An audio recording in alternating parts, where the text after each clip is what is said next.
Assalamualaikum warahmatullahi wabarakatuh. Selamat siang, salam sejahtera bagi kita semua. Kami ucapkan terima kasih dan selamat datang kepada Bapak Wakil Rektor Bidang Kemahasiswaan dan Alumni, Bapak Iwan Setiabudi. Selamat datang, Pak Iwan. Kami juga ucapkan terima kasih dan selamat datang kepada Bapak Dery Setiawan PhD yang merupakan Kepala UPT Pusat Pengembangan Karakter dan Karir Mahasiswa. Selamat datang, Pak Deris. Juga kami ucapkan terima kasih dan selamat datang kepada narasumber kita yang luar biasa pada hari ini, ada Bapak Nur Hadi Irbat. Selamat datang Pak Nur Hadi. Juga kami ucapkan terima kasih dan selamat datang kepada ada 100 peserta kegiatan pelatihan soft skill pada hari ini. Izinkan saya memperkenalkan diri, saya Santi Marcelina Nabitupulu yang pada hari ini 9 Maret 2022 akan menemani Bapak Ibu dan juga teman-teman sekalian dalam acara kita The Future Start Here Setting Your Goals. Untuk itu, izinkan saya membacakan rundown acara kita pada hari ini. Yang pertama akan ada kata sambutan dan juga opening wisdom dari Bapak Iwan Setiabudi yang merupakan Wakil Rektor Bidang Kemahasiswaan dan Alumni. Kemudian dilanjutkan ada 50 menit pemaparan materi dari Bapak Nur Hadi Irfat, dilanjutkan dengan diskusi 45 menit, dan juga akan ada kuis untuk teman-teman semua, dan juga yang terakhir ada penutup. Untuk mempersingkat waktu, kami persilahkan kepada Bapak Iwan Setiabudi untuk dapat menyampaikan kata sambutan dan juga opening wisdom-nya. Kepada Bapak Iwan, kami persilahkan. Baik, terima kasih Mbak Sani. Assalamualaikum warahmatullahi wabarakatuh. Selamat siang dan salam sejahtera buat kita semua. Yang saya hormati narasumber kita pada siang hari ini, Pak Nur Hadi Irbat. Terima kasih Pak Nur Hadi. Kita kembali bertemu nih, kalau tidak salah beberapa waktu yang lalu Pak Nur Hadi diundang oleh CDT. Alhamdulillah beliau tidak bosan ya berkenan untuk hadir untuk memberikan sharing dan pengalaman di Universitas Wijaya. Yang saya hormati Pak Dery Setiawan, PhD, selaku Ketua CDC yang telah menginisiasi, dan tentunya seluruh tim, Mbak Santi, dan yang saya banggakan para mahasiswa, para alumni yang sudah bergabung dalam webinar pada siang hari ini. Pertama-tama tentunya marilah kita panjatkan puji syukur kepada Allah Subhanahu wa taala, Tuhan yang Maha Esa, yang mana pada kesempatan siang hari ini kita masih diberikan kesehatan, kekuatan sehingga kita melaksanakan tugas kita sehari-hari dengan baik ya. Berkaitan dengan tema webinar kali ini, saya selaku Wakil Rektor 3 mengucapkan terima kasih kepada CDC yang tidak henti-hentinya ya untuk bagaimana melakukan bimbingan karir ya kepada para alumni, karena memang berkaitan dengan karir ini adalah sesuatu tuntutan saat ini ya. Perguruan tinggi, salah satu indikator perguruan tinggi itu adalah alumninya ya. Jadi malah itu adalah indikator kinerja yang pertama, tidak main-main, karena satu proses yang dilakukan oleh perguruan tinggi itu adalah bagaimana keberlanjutan dari alumninya. Salah satunya adalah karir dari alumni. Nah ini memang kita saat ini saya kira tidak hanya Unsri ya, di seluruh perguruan tinggi yang di Indonesia ini memang mengalami tantangan, karena memang saat ini persaingan sangat luas sekali, ada persaingan perdagangan bebas yang tentunya kebijakan-kebijakan itu sangat, kalau tidak disikapi dengan baik, ini justru akan menjadi sebuah hambatan bagi para alumni kita. Juga tentunya ada syarat-syarat tertentu yang harus dimiliki oleh seorang alumni ya. Terus misalnya adalah critical thinking, misalnya berkaitan dengan cross culture, kompetensi, kemudian kompetensi itu sendiri termasuk soft skill, komunikasi, itu adalah sebagai prasyarat-prasyarat ya yang dibutuhkan ketika alumni akan menentukan karir ke depannya. Nah, oleh sebab itu saya selaku Wakil Rektor 3 ya ini sangat berterima kasih kepada Pak Nur Hadi nantinya, di mana nantinya akan memberikan soft skill training dengan tema The Future Start Here, Setting Your Goal. Mudah-mudahan dengan adanya webinar ini akan meningkatkan kinerja daripada alumni-alumni kita ya. Mudah-mudahan dengan adanya bimbingan ini mereka akan menjadi lebih mudah ya dan beradaptasi terhadap perubahan. Saya kira itu Pak Deris harapan-harapan saya, mudah-mudahan para alumni ini bisa mengikuti kegiatan ini sampai akhir ya. dan ini menjadi sebagai motivasi bagi mereka untuk melangkah lebih maju lagi. Demikian, mohon maaf kalau kata sambutan saya terlalu singkat karena saya saat ini lagi dengan Pak Rektor ini. Iya Pak, paham Pak. Terima kasih Pak Iwan. Pak Nur Hadi, mohon Terima kasih Pak Iwan. Ya, Pak. Terima kasih Pak Iwan. Terima kasih Pak. Waalaikumsalam. Waalaikumsalam warahmatullahi wabarakatuh. Baik, terima kasih banyak kepada Bapak Iwan Setiabudi, Wakil Rektor Bidang Kemahasiswaan dan Alumni yang sudah menyampaikan kata sambutan dan juga mungkin sedikit motivasi tadi ya, bahwa menjadi mahasiswa itu harus memiliki berbagai macam kompetensi agar dapat bersaing dengan kehidupan sekarang. Nah, sudah ada bersama kita Pak Nur Hadi Irbat, yang mungkin langsung saja ya Pak akan menyampaikan materinya mengenai beberapa poin. Yang pertama ada freshman karakteristik dan development, kemudian ada self awareness of freshman, mengenal karakteristik kehidupan kampus, serta merancang rencana akademik sedini mungkin. Langsung saja kita sambut Pak Nur Hadi Irbat, kami persilahkan.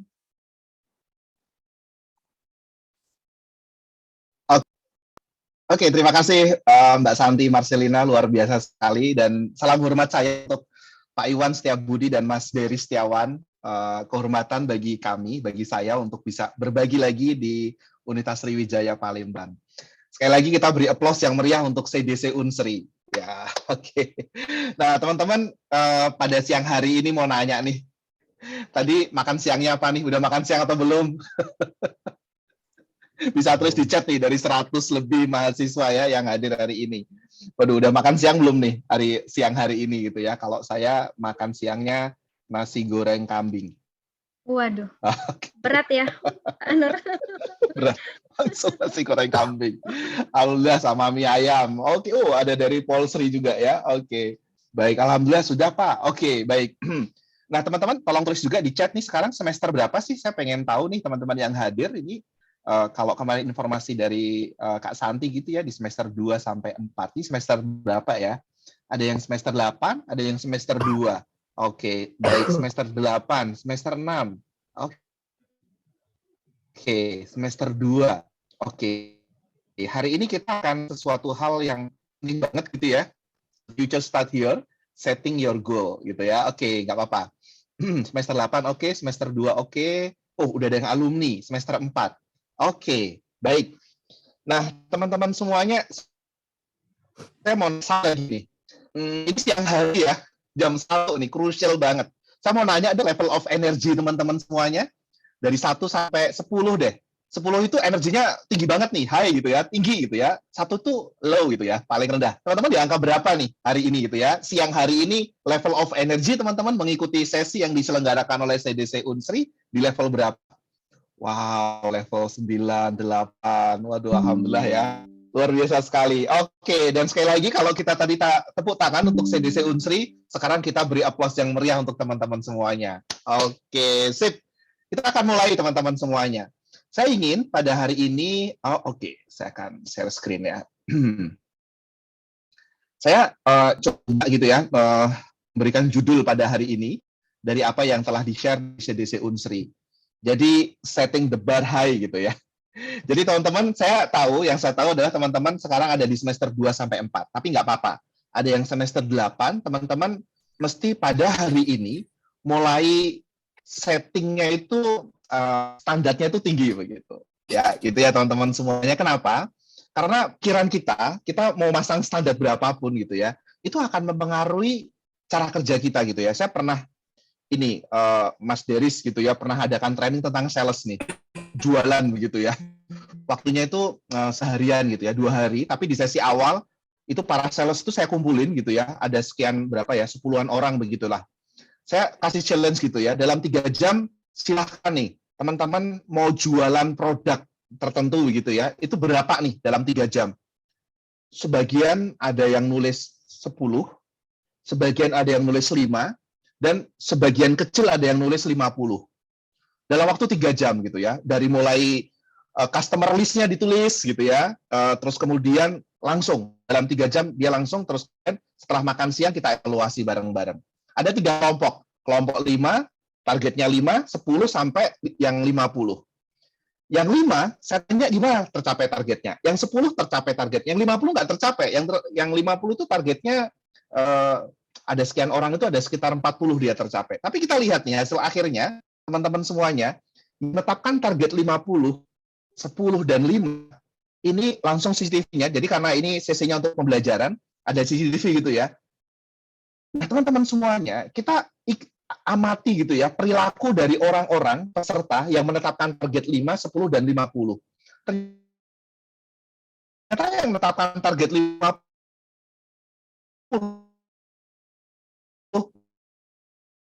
wah luar biasa banget. Ke saya sebagai trainernya, ini kalau customer-nya kayak gini gimana caranya? Kalau kayak gini gimana caranya? Dia berbagi sharing, tadi berhasil gimana caranya? 3 jam, dia akhirnya dapat 40. Nah, teman-teman semuanya, ini kita pengen siang hari ini kita sama-sama, yuk. Teman-teman coba ya, bawa kertas gitu ya. Kita nanti ada simulasinya begitu. Saya akan bikinkan simulasi untuk teman-teman semuanya, untuk mulai setting the bar high gitu ya. Bagaimana mengenali diri, tetapkan target dari sekarang, baik yang semester 2, 4, 6, 8, dan coba kita jalankan rencananya. Oke, teman-teman semuanya. Perkenalkan, saya Santi.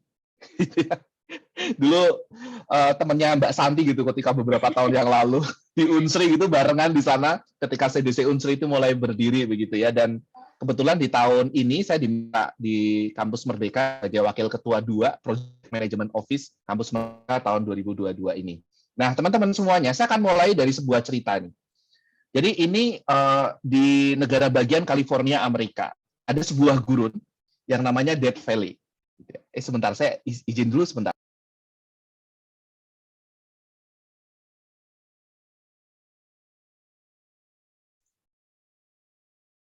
Baik, teman-teman, jangan lupa ya nanti kita setelah Pak Nur Hadi menyampaikan materinya, kita akan ada kuis. Kuisnya berhubungan dengan materi dan juga nanti berhubungan dengan apa yang teman-teman saksikan di layar. Jadi, watch out, kuisnya pasti akan sangat seru. Silakan Pak Nur Hadi.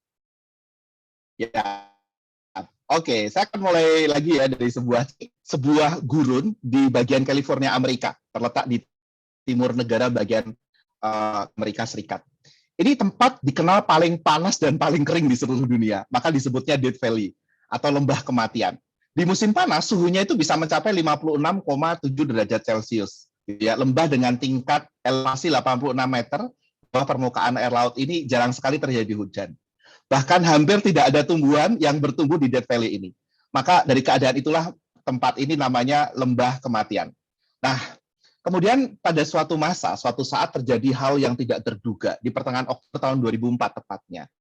Badai disertai hujan, tumpah ruah, tidak banyak sih, hanya sekitar 1,5 inch saja, tetapi mengingat curah hujan di daerah Valley per tahunnya hanya 2 inch, ini sudah sangat luar biasa. Sehingga kejadian di bulan Oktober ini merupakan suatu kejadian yang sangat luar biasa, jarang terjadi. Kemudian teman-teman semuanya, apa yang terjadi 4 bulan setelah itu? Setelah hujan lebat itu? Dan di musim semi tahun 2005 gitu ya, telah terjadi sesuatu yang sangat luar biasa gitu ya. Jutaan bunga tumbuh di Death Valley. Keajaiban, jutaan bunga tumbuh gitu ya di lembah kematian, menciptakan pemandangan yang sangat indah sekali. Atau fenomena ini dikenal dengan nama super bloom. Ya, puluhan ribu wisatawan datang dari seluruh penjuru Amerika menyaksikan keajaiban ini. Death Valley ini sebenarnya tidak benar-benar mati, teman-teman semuanya. Jutaan bibit bersemayam loh di lembah kematian, di padang pasir, di bawah tanah yang tandus, gitu ya. Sebenarnya jutaan bibit itu bersembunyi dan menanti kesempatan untuk bertumbuh dan berkembang. Nah, teman-teman semuanya, terkadang kita menganggap begitu ya bahwa ini sama dengan kejadian di manusia. Saya sendiri berpengalaman nih sebagai coach, mentor gitu ya, mendampingi banyak mahasiswa, mendampingi banyak karyawan. Banyak manusia yang kemudian menyangka bahwa dia nggak punya potensi apapun begitu. Bahkan dia menilai dirinya dengan orang lain gitu.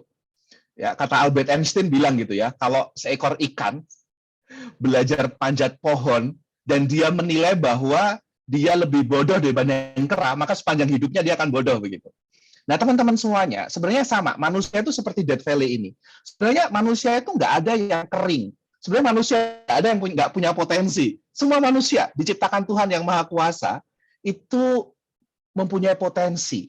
Hanya saja dia ada bibit-bibit kebaikan, potensi yang luar biasa yang itu menunggu hujan, menunggu lebat. Benih-benih potensi itu ada. Sayangnya benih-benih itu kadang-kadang muncul karena kita sering dibully sama teman.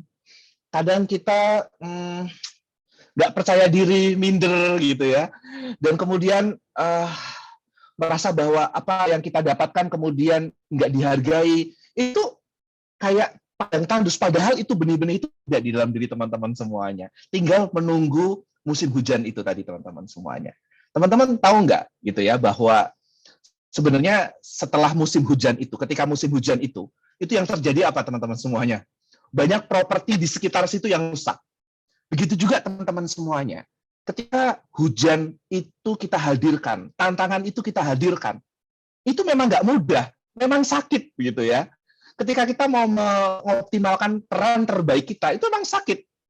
Tidurnya terbatas, dicerca sama orang, nggak mudah. Tapi dari situ teman-teman semuanya, seperti Death Valley tadi, ya, memang ketika hujan lebat itu terjadi, properti banyak yang rusak gitu ya. Sama, nggak mudah, sulit gitu. Nah, teman-teman semuanya pada siang hari ini saya ingin mengajak teman-teman setting the bar high. Saya pengen teman-teman setting standar yang tinggi. Nggak usah nunggu air hujan itu turun begitu. Datangkan, ini ada CDC Unsri di sini. Jadikan CDC Unsri ataupun apa ya, unit-unit yang ada di Unsri untuk seperti air hujan yang teman-teman perlu datangkan. Nanti saya akan sharing juga tentang kampus Merdeka. Itu seperti air hujan aja, datangkan dia gitu. Dan tempat teman-teman semuanya di situ. Sehingga mudah-mudahan teman-teman semuanya potensi terbaik teman-teman akan muncul begitu teman-teman semuanya. Tidak ada orang individu yang nggak kreatif. Ya, tidak ada orang yang terlahir tidak dengan jenius gitu. Itu teman-teman semuanya. Jadi, teman-teman apalagi teman-teman keterima di Unsri begitu ya. Teman-teman adalah orang terbaik ya, dan sekarang ini teman-teman hadir di semester 2, 4, 6 dan 8. Saya ingin ngajak teman-teman semuanya sungguh ya, hadirkan. Aduh Mas, aku males deh. Kalau teman-teman merasa males untuk menghadirkan atau untuk mengupayakan, minimal teman-teman bukan untuk teman-teman deh. Teman-teman berjuang, teman-teman sakit ya, teman-teman struggling di situ, bukan untuk teman-teman. Ya paling teman-teman hadirkan ini untuk orang tua gitu ya, untuk orang-orang yang dicintai gitu ya. Kalau teman-teman terlalu malas untuk menghadirkan itu secara untuk sendiri gitu. Siap ya teman-teman semuanya, sepakat ya? Nah, untuk itu teman-teman semuanya, kita berangkatnya dari sini dulu nih, bahwa setiap diri kita punya kejeniusan masing-masing, punya potensi masing-masing. Sepakat nggak teman-teman semuanya? Ya, ini mumpung siang hari gitu ya. Kalau saya bilang sepakat, teman-teman teriak setuju, boleh ya? Tapi nggak usah di unmute gitu ya, supaya ngobatin ngantuk gitu teman-teman. Kalau nggak tulis di chat nih. Ya, sepakat ya teman-teman, setiap diri kita punya potensi terbaik. Ya, tinggal bagaimana kita menghadirkan air hujan lebat itu sehingga potensi terbaik kita muncul. Setuju teman-teman semuanya? Oke, sepakat ya, insya Allah. Oke, nah karena teman-teman sepakat dan setuju, maka teman-teman semuanya, saya punya ini materi saya hari ini, ya. Teman-teman semuanya, yuk bareng-bareng yuk kita yuk. Ya, ini teman-teman, ini yang akan teman-teman kerjakan ya, pakai kertas. Teman-teman tolong gambar. Teman-teman saat ini ada di posisi current state gitu ya, atau present state saat ini. Dan teman-teman yang di atas itu adalah desire state. Teman-teman punya purpose, teman-teman punya tujuan, punya goal. Gitu ya. Dan teman-teman sekarang sedang berdiri saat ini atau malah sudah melangkah. Nah, teman-teman ada di mana silahkan. Dan saya akan jelaskan satu persatu.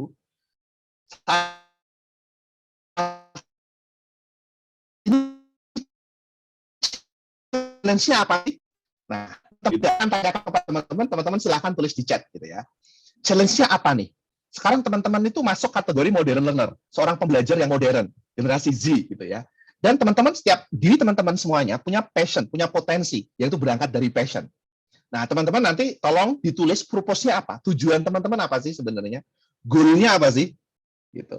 Nah, setelah itu teman-teman yang semester 2, semester 4, semester 6, semester 8 gitu ya. Ini kayak naik tangga gitu, menuju ke masa lulus teman-teman semuanya. Dan teman-teman punya sahabat CDC Unsri. Wah, itu luar biasa banget gitu ya. Nah, apa saja program-program yang ada di kampus? Ya, yang salah satunya diinisiasi oleh CDC Unsri. Dan apa yang ada di nasional Kampus Merdeka, gitu. Nah, teman-teman nyusun action plan-nya. Ya, ini ya, teman-teman, selama sesi 50 menit dan nanti diskusi 45 menit, kita akan membahas ini nih, teman-teman semuanya. So, teman-teman, saya kasih waktu berapa ya? 2 menit ya, untuk gambar. Ini ya, nanti teman-teman kemudian coret-coret nih. Coret-coret, sampai akhirnya nanti teman-teman di akhir sesi bisa bikin action plan-nya apa nih, gitu ya. Oke, sip. 2 menit saya kasih waktu nih, sebenarnya, teman-teman semuanya. Silakan, digambar dulu, apa sih tantanganku saat ini. Nanti setiap orang siapa ya yang setelah sesi ini mau sharing boleh deh. Mas Mulyadi, aku mau sharing dong gitu ya. Ini tantanganku saat seperti ini, ya benar. Ini aku memang tipe pembelajar yang seperti ini dan ini passionku gitu ya. Nah, kemudian ini purposeku dan ini goal smartku kayak gini nih. Smart nanti apa? Nanti ada singkatannya gitu ya. Terus kemudian ini aku sekarang sedang naik tangga gitu ya. Ini tahun pertama aku seperti ini, tahun kedua seperti ini, tahun ketiga seperti ini, tahun keempat seperti ini, Mas. Nah, nanti silakan sharing bareng-bareng di situ. Oke, dah kalau teman-teman nggak bawa bolpen, bisa di screenshot juga boleh. Oke, baik. Kita akan berangkat dulu dari challenge dulu. Challenge-nya apa sih saat ini, teman-teman semuanya? Ini tantangan saat ini nih, ya, yang dihadapi oleh lulusan begitu ya. Teman-teman sudah menghadapinya saat ini gitu ya. Satu, dengan teknologi yang begitu sangat cepat, automation, big data, AI, 3D printing, VR, metaverse, ini terjadi loh teman-teman semuanya, gitu ya. Banyak sekali pekerjaan-pekerjaan, ya, bisnis-bisnis yang itu sekarang tutup, berganti dengan pekerjaan bisnis yang baru. Sama lah ini teman-teman semuanya ketika dulu ya revolusi industri begitu ya, ketika dulu orang bertransportasi naik kuda begitu, bertransportasi naik kuda. Kemudian muncul industri otomotif.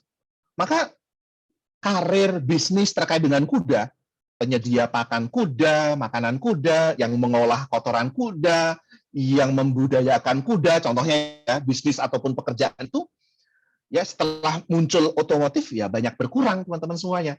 Ya, tetapi industri otomotif ternyata menghasilkan bisnis, menghasilkan pekerjaan yang jauh lebih banyak dibanding kuda, teman-teman semuanya. Ini teknologi, ya sebuah keniscayaan pasti ada gitu ya, dan perkembangannya itu begitu sangat cepat.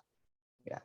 Yang kedua, teman-teman semuanya, kondisi sosiokultural, migrasi, urbanisasi, pop culture, ya, tumbuhnya kelas menengah. Ini terjadi nih di Indonesia juga, gitu ya. Workforce, gitu ya. Teman-teman semuanya. Ini Mbak Santi sekarang ada di mana nih? Di rumah atau di kampus nih, Mbak? Di kantor nih, Pak Nur. Oh, di kantor, oke. Tapi biasa kan Mbak Santi, nggak mesti setiap hari di kantor ya? Iya, Pak. Iya. Bisa di Nah, rumah. teman-teman, betul, bisa di rumah. Sekarang dunia kerja pun shifting, berubah gitu ya. Di Jakarta teman-teman semuanya, kantor-kantor dulu saya sewa kantor gitu. Sekarang persewaan kantor itu banyak yang tutup gitu ya. Kenapa? Karena kantor bisa dari rumah, dari manapun begitu. Fleksibel, mobile, multi talent. Nggak bisa. Saya hanya bisa jadi ini deh. Jadi misalnya teman-teman expert di bidang digital marketing misalnya.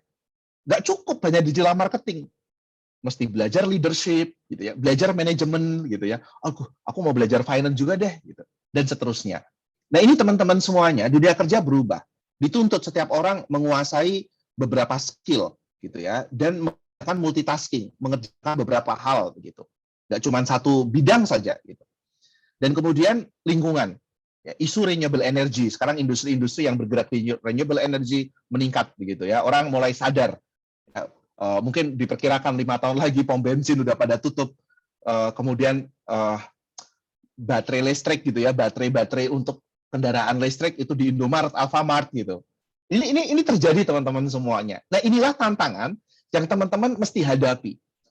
Bahkan persaingannya bukan hanya di Indonesia saja. Contoh misalnya teman-teman, dalam 1 tahun kebutuhan untuk digital talent di Indonesia itu kurang lebih sekitar 600.000 talent gitu ya. Tapi Indonesia sendiri setiap tahun meluluskan kurang lebih sekitar 100-200 ribu. Artinya masih ada kekurangan di situ.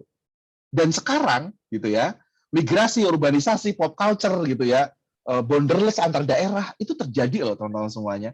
Sehingga tahun berapa ya, 2019, saya ketika masih banyak tinggal di Jakarta, waduh, itu satu teman isinya orang India semua, teman-teman semuanya, tenaga IT di situ. Ini terjadi, ini tantangan yang teman-teman, begitu juga teman-teman orang Indonesia juga bisa ke luar negeri. Gitu. Nah, ini teman-teman semuanya. Nah, ini juga nih kondisi tahun 2020 ya. Ini orang yang berwirausaha ada 48 juta dan hampir 80-90% itu mikro entrepreneur lah, entrepreneur mikro lah. Wirausaha yang mereka itu sendirian, belanja sendirian, buka outlet sendirian, melayani sendirian, dan produksi sendirian. Ini paling banyak di situ. Ya, dan kemudian masih banyak pengangguran didominasi oleh perguruan tinggi, lulusan perguruan tinggi, baik yang S1 maupun yang diploma. Ya, tantangannya apa? Ya, tantangannya tadi itu yang saya ceritakan, ada masalah lulusan. Maka CDC Unsri hadir di sini untuk membantu teman-teman semuanya nih. Dan siang hari ini ya kita udah sepakat begitu ya untuk setting the bar high gitu ya, untuk tinggi settingnya. Dan kemudian teman-teman mulai susun nih.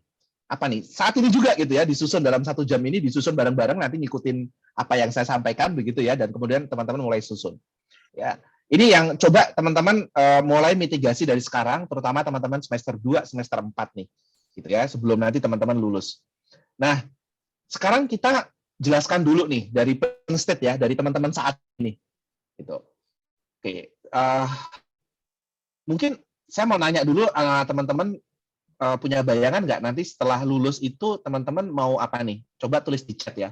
Mau berbisnis, mau jadi profesional, ya berkarir pun mau di mana nih? Mau di luar negeri atau di Palembang saja begitu misalnya. Atau yang ketiga mau studi lanjut.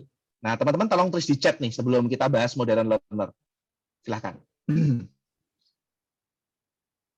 Teman-teman bayangan teman nanti atau yang udah alumni atau semester 8 nanti setelah lulus atau dalam waktu terdekat saya mau kemana ya gitu ya. Mau jadi pebisnis ya, entrepreneur gitu ya, atau mau jadi pekerja ya, berkarir di luar kota Palembang. Oke. Atau mau studi lanjut, silahkan.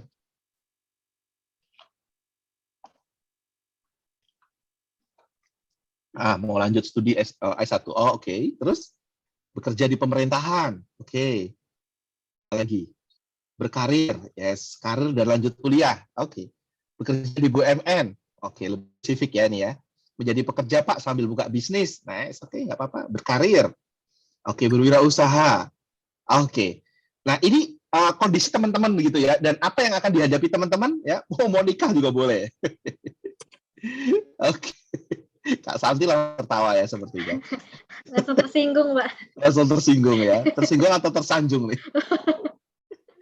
Nah, sekarang teman-teman coba nanti teman-teman tulis ya. Teman-teman sepakat nggak gitu ya? Teman-teman ini adalah seorang modern learner, pembelajar yang modern gitu ya. Kata bersin Deloitte. 1, teman-teman semuanya nanti tolong tulis sepakat atau nggak sepakat boleh, bebas, nggak apa-apa. 1, teman-teman semuanya itu mudah ke distract. Jadi kalau pembelajaran kayak saya gini ya, itu kalau 4 menit lebih saya nggak berinteraksi, teman-teman akan mudah ke distract. Entah karena ada notifikasi Instagram, TikTok, atau apapun itu, atau WhatsApp gitu. Bener nggak teman-teman semuanya? Jadi teman-teman tuh satu sosok pembelajar yang mudah ke distract begitu. Ya apalagi online begitu. Bener nggak teman-teman? Setuju, bener Pak. Gitu. Setuju ya? Oke, sepakat ya, sepakat. Ini karakteristik teman-teman semuanya nih. Ya. Yang kedua teman-teman semuanya, teman-teman ini satu nggak sabaran. Ini maksud Manoladi itu mau ngapain sih sebenarnya? Soalnya aku kalau udah bikin action plan itu terus lu ngapain nih gitu ya? Itu satu sosok pembelajarnya itu segera ada nggak cara cepatnya untuk bisa menguasai itu? Wah, nggak bisa sekarang itu, nggak bisa instan. Loh, kalau bisa cepat dan bisa menguasai, kenapa harus lama? Gitu. itu karakteristik teman-teman saat ini, bener nggak? Bener Pak, ya, sepakat. Pak, emang kalau udah bikin action plan terus dapat apa nih Pak? Oke. Ya, lebih cepat, lebih Oke, ya betul banget. Ini karakteristik teman-teman sekarang ini. Yang ketiga, teman-teman tuh overwhelmed. Bener nggak, Kak Santi? Anak-anak sekarang itu pekerjaannya banyak banget gitu. Yang diurusin banyak banget. Kita ketemu jam 9 ya, gimana kalau sesi coaching, misalnya gitu. Mas Nurdadi, kita sesi coaching dong gitu. Coaching, ya, oke, siap, yuk besok ya. Waktunya kapan? Ngikut dong sama coach gitu ya, sama Mas Nurdadi ngikut dong. Oke, besok ya malam ya jam 7. Waduh, jam 7 ada janjian meeting nih sama temen. Oke, terus apa lagi? Nganter ibu. Banyak banget yang diurusin, overwhelmed. Belum ada target, ada tugas. Belum lagi kok pertama harus mikirin ini, mikirin itu, begitu. Benar nggak, teman? Ini saya pengen melihat di aspek kiri ini orang anggap ini sebagai satu kelemahan generasi sekarang. Sibuk tapi nggak produktif. Seminar kripto, Oke. Pak. Seminar kripto. Oke, pengen cepat kaya dan seterusnya ya. Dan overthinking.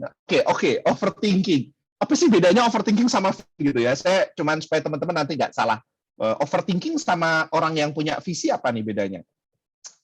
Kalau overthinking itu ya teman-teman semuanya ya, memikirkan sesuatu berlebihan begitu, tapi hanya duduk di kursi aja gitu, nggak ngapa-ngapain, itu overthinking. Tapi kalau dia memikirkan sesuatu ke depan, tapi dia menjalankan sesuatu, itu nggak overthinking gitu. Gitu, memikirkan tanpa action. Nice. Nah, ini teman-teman semuanya, ini di sebelah kiri ya, yang sebelah kiri ini satu aspek yang menurut Bersin Bedeloid gitu ya, menurut ini satu tantangan sendiri. Tetapi yang sebelah kanan ini sebenarnya potensi teman-teman semuanya nih. Ya. Teman-teman ini adalah satu pribadi yang senang sekali mobilitasnya itu tinggi. Benar nggak teman-teman? Senang banget kalau misalnya, oke, aku mau keluar Palembang deh, aku mau berjejaring deh dengan sana, kolaborasi. Benar nggak teman-teman? Teman-teman sejak lahir itu sudah bawaan orok gitu ya, walaupun pendiam, itu udah terdidik di sosial media gitu untuk kolaborasi.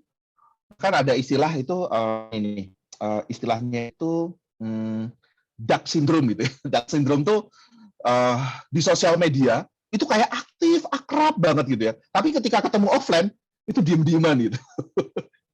Itu padahal pada sisi yang lain, kelebihannya adalah teman-teman tuh kolaboratif. On demand. On demand itu gini, teman-teman adalah seorang pribadi yang kalau sudah ke-trigger sesuatu, oke, aku harus belajar bahasa pemrograman Golang, misalnya. Karena dengan bahasa pembelajaran Golang, itu 3 bulan lagi, saya seleksi di Gojek, Grab, Tokopedia, itu bahasa pemrogramannya pakai Golang misalnya. Itu kalau udah ketemu Golang, itu dia belajar sendiri tuh, demand. Model pembelajaran itu on demand. Nggak bisa model pembelajarannya gini, oke, kamu pelajarin ini ya, dan ini nanti kamu pakai 3 tahun lagi. Itu nggak bisa itu. Itu bakalan malas teman-teman. Bener nggak? Jadi model pembelajarannya tuh on demand. Oke, aku sekarang pengen jualan ini dong. Dan ternyata ada cara jualan yang cepat, yaitu pakai Instagram Ads misalnya. Itu teman-teman akan ke-trigger untuk belajar. Bahkan tanpa ada guru pun teman-teman akan otodidak belajar. On demand namanya. Benar nggak teman-teman semuanya? Itu ya. Nah, ini karakteristik teman-teman semuanya. Benar banget. Ya, sistem informasi gitu, Mas Gusti. Itu mungkin ketika Mas Gusti ke-trigger sesuatu, wah, itu kadang-kadang ini pembelajaran semester berapa gitu ya, 3 tahun, itu dia bisa pelajarin sekarang juga itu. Kenapa? Sumbernya banyak. Maka Bersin Bedeloid mengatakan bahwa teman-teman itu bukan gelas kosong. Maka kalau saya bilang sekarang ya ke teman-teman semuanya, oke, sekarang kita mau belajar. Kosongkan gelas kalian. Itu nggak bisa. Karena teman-teman tuh udah di kepalanya, di bekalnya itu udah ada gitu, empowered di situ. Dan untuk saat ini udah banyak banget gitu ya, untuk belajar dari segala macam media begitu teman-teman semuanya. Ini modern learner namanya. Ini kondisi teman-teman semuanya. Tadi saya ulangi apa? Satu, tantangan. Teman-teman punya challenge. Ada 4 ya tadi challenge-nya ya. Teknologi, sosiokultural, kemudian dari sisi workforce gitu ya, kerja, dunia kerja, kemudian lingkungan. Dan ini karakteristik teman-teman di dalam teman-teman develop diri. Ya. Ini loh karakteristikku tuh kayak gini gitu ya. Aku punya satu sisi yang itu kelemahan, tapi aku juga punya satu sisi yang itu kelebihan. Nah, bagaimana saya caranya mendevelop diri saya gitu. Nah, ini teman-teman semuanya. Nah, ini kondisi teman-teman di current state. Nah, saya ingin mengajak ya teman-teman semuanya nih. Ya. Ini nanti juga tolong tulis di chat juga ya. Satu, kalau saya jadi partner belajarnya teman-teman, saya akan mengutamakan tentang membangun kedewasaan, menyepakati area pekerjaan dan area pembelajarannya, kriteria pencapaiannya. Kita mau belajar X nih dalam 3 bulan. Indikator keberhasilannya apa ya 3 bulan ya? Berdiskusi memecahkan masalah, bukan sekedar menggurui. Memberikan masukan, bahkan saat dibutuhkan. Kalau nggak dibutuhkan, nggak beri masukan. Nah, ini style cara teman-teman belajar dan mendevelop diri sendiri. Ya, membangun kedewasaan. Yang kedua, teman-teman semuanya, teman-teman lebih suka disediakan tantangan baru. Ya, teman-teman para ini ya, yang peserta saat ini lebih suka diberikan tantangan supaya teman-teman berpikir kreatif dan menghadapi tantangan baru tersebut. Kemudian nggak mau pembelajaran, oke, kamu salah ya, begini-begini. Enggak, tapi gimana kemarin capaiannya? Targetnya kan 10. kamu tercapai 7 nih. Gimana nih? Menurut kamu apa yang bagus dan apa yang perlu apa yang masih perlu ditingkatkan dan apa yang udah bagus? Nah, ini teman-teman semuanya ini ya yang saat ini jadi ciri khas teman-teman semuanya nih. Ya. Kemudian nggak suka di micromanaging itu nggak suka. Oke deh kasih target tapi jangan nggak usah di micromanaging ini udah deh kalau aku udah diajarin detail udah nanti aku akan jalankan dan kemudian akan sharing ke Bapak, Ibu atau Mas, Mbak gitu ya dan kemudian kita diskusi di situ. Nah, ini ya teman-teman semuanya karakteristik teman-teman semuanya. Ya, maka teman-teman semuanya ya di dalam teman-teman mengembangkan diri, tolong satu teman-teman semuanya. Ya, misalnya siapa nih Mas Gusti Arya gitu ya, sistem informasi. Kalau mau belajar yang lebih optimal untuk Mas Gusti Arya dan teman-teman semuanya, cari model pembelajaran yang itu project based learning. Cari target gitu ya. Apa sih? Saya ngerjain apa sih ini? Oh, bikin learning management system. Oke, project beneran real dan itu memang penting untuk dikerjakan gitu. Kemudian untuk materi pembelajarannya, oke, aku belum bisa nih bahasa pemrograman ini, aku belum bisa nih materi ini. Nah, teman-teman tinggal kurasi aja, kan banyak nih materi-materi di Udemy, di Business Sahabat Mentor gitu ya, di Coursera atau yang ada di Indonesia itu banyak, tinggal dikurasi saja. Oke, ini yang kalian perlukan, ini yang enggak, gitu ya. Dan bisa diakses di mobile. Dan materinya nggak usah panjang-panjang begitu. Nah, teman-teman lebih suka mengerjakan pembelajarannya adalah dengan kelompok. Gitu ya, teman-teman. Nah, ini teman-teman perlu kenali dulu diri sendiri nih. Dari cara belajarnya, cara bekerjanya, cara pengembangan dirinya, tantangannya. Ini tolong dikenali dan kemudian pilih cara pembelajaran yang model-model seperti ini nih. Ada project, memang urgent untuk diselesaikan, project-nya nggak cuma simulasi, dan kalau ini berhasil, itu memberikan dampak kepada orang lain, gitu ya. Kemudian untuk mengerjakan project itu, skill-nya ini yang dipelajarin, dan saya perlu belajar itu, gitu. Ada mentornya, ada yang dampingi, nggak di micromanaging gitu misalnya. Terus ada pembelajaran yang bisa diakses sewaktu-waktu dan pembelajarannya berkelompok atau pengerjaannya berkelompok. Nah, inilah teman-teman semuanya, teman-teman perlu mensikapi ini nih gitu ya. Nah, kemudian sekarang ke passion nih teman-teman semuanya. Ya, ke passion. Kita akan ngomong dari aku senang nih definisi Oprah itu ya. Passion itu energi gitu. Ya. Dia bahwa sebuah kegiatan, sebuah aktivitas yang teman-teman semuanya itu excited gitu ya. Yang teman-teman tuh pengen fokus. Bahkan kalau bahasa saya itu teman-teman bahkan mau berkorban gitu ya. Misalnya tadi kripto itu. Nah, misalnya kripto tadi. Menarik nggak sih gitu ya? Menarik gitu. Teman-teman tuh berenergi sekali ketika ngomongin kripto. Bahkan ketika ada yang itu bayar, teman-teman bayar gitu misalnya. Fokus di situ, pengen terus meningkatkan, tidak ada bosannya. Bahkan ketika ketemu sama orang lain yang sama-sama ngomongin kripto, itu antusias banget di situ. Itu contoh ya teman-teman semuanya. Ini contoh. Oke, berarti memang teman-teman semuanya memang ingin menekuni di situ gitu ya. Dan tidak ada rasa bosannya. Dan nanti tolong diingat aja nih. Setuju, boleh, bagus kayak gitu, tapi harus memenuhi pakai nih. Satu, teman-teman semuanya memang ketika mengerjakan itu tuh apa ya? Hasilnya itu teman-teman excellent gitu loh. Ngerjain itu excellent dan merasa mudah, easy gitu. Dan kemudian teman-teman semuanya ketika mengerjakan itu teman-teman semuanya merasa bahwa itu apa ya? Earning gitu, menghasilkan gitu. Jadi kalau tanpa itu semua ya namanya hobi gitu, teman-teman. Ya aku ngerjain ini senang, tapi dari dulu sampai sekarang nggak ada untungnya gitu ya. Nah itu apa ya? Belum ke level passion gitu yang ya itu sekedar hobi aja ya, teman-teman semuanya. Teman-teman mengerjakan itu mudah, kemudian hasilnya bagus, kemudian menghasilkan. Nah itu sampai ke sana. Nah ini ada beberapa cara sih teman-teman untuk mengetahui passion begitu ya. Teman-teman bisa pakai self assessment, pakai tes psikologi silahkan begitu ya, mau pakai dimanapun silahkan. Kemudian refleksi diri gitu ya. Kemudian bisa seeking feedback atau yang keempat eksplorasi diri gitu. Refleksi diri itu dengan pertanyaan-pertanyaan aja teman-teman semuanya. Dalam satu hari waktuku itu dihabiskan untuk apa ya? Hal produktif apa yang aku habiskan waktuku untuk itu nih? Oh oke, aku ternyata banyak belajar, banyak mengorbankan waktu saya untuk menekuni misalnya kripto itu misalnya. Eksplorasi diri juga gitu ya. Benar nggak sih kripto aja satu-satunya? Nanti belajar lagi di tempat lain, belajar lagi di tempat lain. Mana yang benar-benar sampai akhirnya oke, ini hasilnya aku bagus, hasilnya excellent, aku merasa mudah, aku enjoy di situ, nyaman di situ dan earning, menghasilkan gitu. Itu refleksi diri, eksplorasi diri gitu ya. Terus-terusan, terutama yang semester 2 nih. Cobain kegiatan ini, cobain kegiatan ini, cobain kegiatan sampai menemukan, oke, aku sepertinya di sini deh. Ini nggak bisa gitu. Kalau dari psikotes assessment itu membantu saja, tapi saya akan lebih mantap kalau refleksi diri dan eksplorasi. Atau seeking feedback, minta masukan dari teman-teman sekitar. Guys, menurut kalian aku tuh orangnya seperti apa sih? Gitu ya. Aku tuh bagus sekali ketika berada di mana sih? Nah, ini seeking feedback. Nah, nanti teman-teman silahkan nih. Teman-teman ada di mana begitu. Nah, kemudian ini refleksi diri ya, di mana aja sih kehidupan saya banyak saya habiskan selama ini. Apa saja sih aktivitas yang saya lakukan di sana? Apa saja keahlian dan kompetensi yang saya miliki? Hal apa yang paling membuat saya bahagia dan bersemangat? Ya. Hal apa yang memicu saya ingin terus belajar lebih banyak lagi? Hal apa yang membuat saya sering lupa waktu, gitu ya. Nah, ini refleksi diri nih teman-teman semuanya. Nah, dari sana muncul nanti passion, gitu ya, teman-teman semuanya. Oke. Nah, seeking feedback, minta masukan nih dari dosen, keluarga, sahabat, organisasi gitu ya, minta masukan. Atau eksplorasi, perluas wawasan, mencoba hal baru, perluas pergaulan. Nah, ini kondisi teman-teman semuanya. Oke. Sampai di sini dulu ya teman-teman semuanya. Ini current state-nya teman-teman.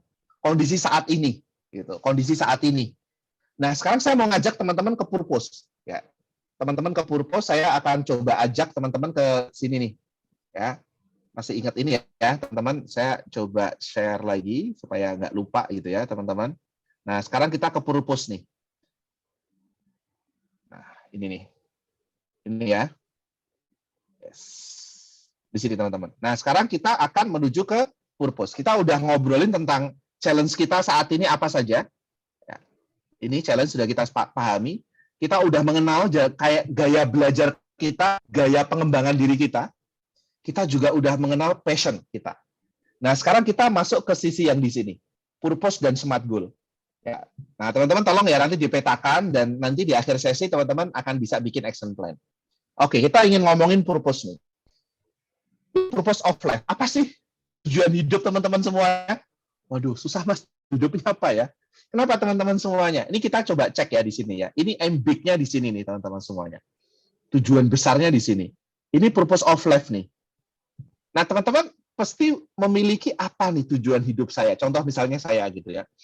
Tujuan hidup saya adalah banyak membantu, maka ketika saya diundang Mbak Santi, Mas Deris gitu ya, untuk berbagi sama teman-teman, senang sekali. Kenapa? Karena sejalan dengan purpose saya. Saya pengen banyak mahasiswa di Indonesia ini, ya, yang mereka itu setelah lulus nggak bingung lagi kalau mau bisnis, mau kerja gitu ya, itu nggak bingung lagi. Keberadaan saya, bahkan ketika kita berdoa, ya Allah, ya Tuhan yang Maha Kuasa, gitu ya, jadikan saya kendaraanmu untuk membuat perbedaan nih untuk teman-teman atau mahasiswa yang saya temui. Sehingga setelah ketemu saya dijadikan sebab teman-teman semuanya ini jelas setelah lulus nanti mau kemana. Gitu. Nah, ini ya teman-teman, nanti personal development mengikuti, career development, job itu bagian terkecil aja. Ini purpose. Maka teman-teman tentukan purpose-nya. Nah, how to find your intention atau purpose? Bagaimana caranya untuk nulis purpose? Nah, teman-teman, saya minta teman-teman tulis di chat ya. Ini bukan dalam rangka untuk sombong gitu ya, enggak. Tapi untuk latihan begitu teman-teman semuanya untuk menuliskan purpose. Nah, sekarang teman-teman coba ya, saya kasih waktu 2 menit ya. Teman-teman pilih satu prestasi terbaik yang pernah teman-teman raih selama ini. Coba bayangin, cepat aja. Oke, aku pernah jadi ketua OSIS. Apalagi nih, silakan. Oke, saya pernah bantuin dosen dan ini capaian saya yang luar biasa. Saya pernah bantuin orang tua. Begini, saya pernah menjual sesuatu. Silakan, apapun itu. Saya pernah nyebrangin kayak nenek-nenek di pinggir jalan, nenek-nenek untuk lewat jalan. Silakan. Ya, satu prestasi terbaik yang pernah kamu raih selama ini. Menurutmu, value yang kamu miliki yang membuatmu dapat meraih prestasi tersebut. Ya. Apa nih teman-teman semuanya? Ya, ini nggak usah ya karena kita waktunya terbatas. Sekarang saya minta teman-teman coba 1 menit saja, ya. Teman-teman diam 1 menit, pikirkan satu capaian terbaik teman-teman semuanya. Prestasi ini nggak harus prestasi akademik gitu ya. Akademik boleh, di luar akademik juga boleh. Apa nih? Satu capaian terbaik teman-teman selama hidup teman-teman semuanya. Lulus seleksi PNS bersih tanpa uang. Wow, alhamdulillah. Luar biasa nih. Oke, Mas, ikut sini ya. Oke. Apalagi nih, satu prestasi terbaik yang pernah kamu raih selama ini. Nah, nanti value-nya saya akan share nih. Oke, udah dapat? Oke, kita akan coba cek value-nya di sini. Nah, teman-teman semuanya, di sini ada 25 value. Personal nih, teman-teman semuanya. Nah, Mbak pilih gitu ya, 3 value yang teman-teman pegang dengan sangat teguh. Sehingga ketika teman-teman komitmen di situ, teman-teman meraih capaian terbaik tadi. Contoh tadi Mas Yuda ya, Mas Yuda nih. Mas Yuda tadi, oke, ada yang menjadi ini, lolos seleksi PNS bersih tanpa uang. Nah, apa nih Mas? 3 hal yang Mas Yuda pegang teguh, sehingga Mas Yuda bisa lolos PNS tanpa ada sogokan, tanpa ada orang dalam. Ya, apa misalnya? Misalnya, boldness, berani, gitu ya, leadership, ya, jiwa kepemimpinan saya gitu ya, atau meaningful work, saya tuh bekerja dengan hati begitu, penuh dengan makna.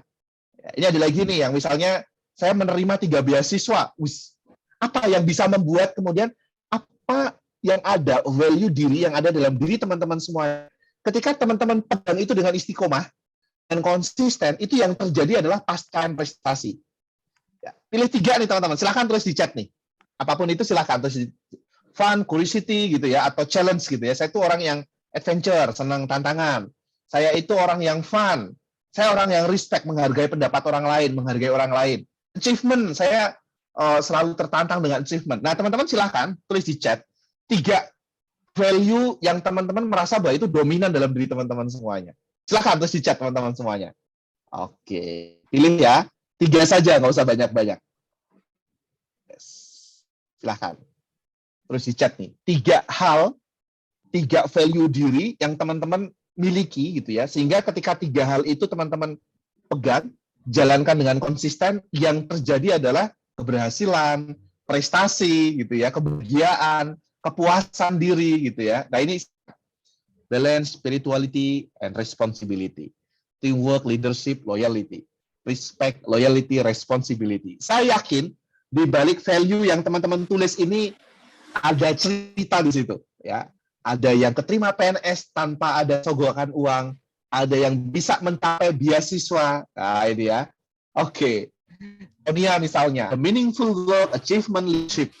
Saya yakin di balik 3 value ini ada cerita nih. Gitu ya di teman-teman semuanya. Oke. Oke, nanti kita akan bahas ya di sesi tanya jawab. Ini tolong disimpan dulu teman-teman semuanya. Nah, teman-teman semuanya, ketika value udah ada, teman-teman udah tetap dulu deh, ini yang aku. Sebaliknya teman-teman, value itu ketika teman-teman nggak pegang teguh, nggak konsisten, gitu ya, memegang 3 value tadi itu ya, itu yang terjadi apa biasanya? Yang terjadi kegagalan, ya galau. Yang terjadi adalah, aduh, nggak enak banget di dalam hati. Capaian-capaian yang itu sebenarnya bisa teman-teman dapatkan. Nah, so teman-teman semuanya, yuk jadikan value yang ada dalam diri teman-teman semuanya sebagai hot button untuk menemukan purpose dan motivasi kamu dalam membangun karir maupun bisnis. Ya, oke ya, jadikan value itu dulu nih. Nah, sekarang teman-teman tolong tuliskan di dalam buku masing-masing atau kalau mau tulis di chat untuk saling menginspirasi boleh. Kalau merasa, aduh aku nanti dikiranya sombong, chat saja pribadi ke saya akan bacakan tanpa saya sebut nama teman-teman semuanya. Chat ke diri saya. Tentukan pencapaian tertinggi. Setelah teman-teman tentukan value, dan ingat value itu ada kaitannya dengan teman-teman bikin purpose tuh. Ada hubungannya sangat erat sekali. Ya, setelah teman-teman mendefinisikan value, ada yang achievement, ada yang responsibility gitu ya, ada yang fun. Oke, kenapa sih kok saya menemukan value itu? Iya, karena kamu pernah meraih sesuatu nih, capaian, ya. Dan sekarang tolong teman-teman, ya, ini setting the bar high gitu ya, yang tinggi-tingginya. What is your next big things gitu ya? Tentukan pencapaian tertinggi kamu. Di atas rata-rata, menggatak perasaan 10 kali lipat lebih baik. Nah, silakan teman-teman tulis di chat, ya, atau mau ditulis sendiri juga boleh, atau ditulis di buku juga boleh, atau teman-teman nanti saya bacakan ya, tulis di chat, japri ke saya juga boleh. Silakan.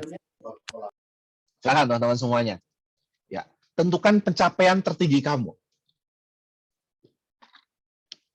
Ini ngomongin purpose dulu nih.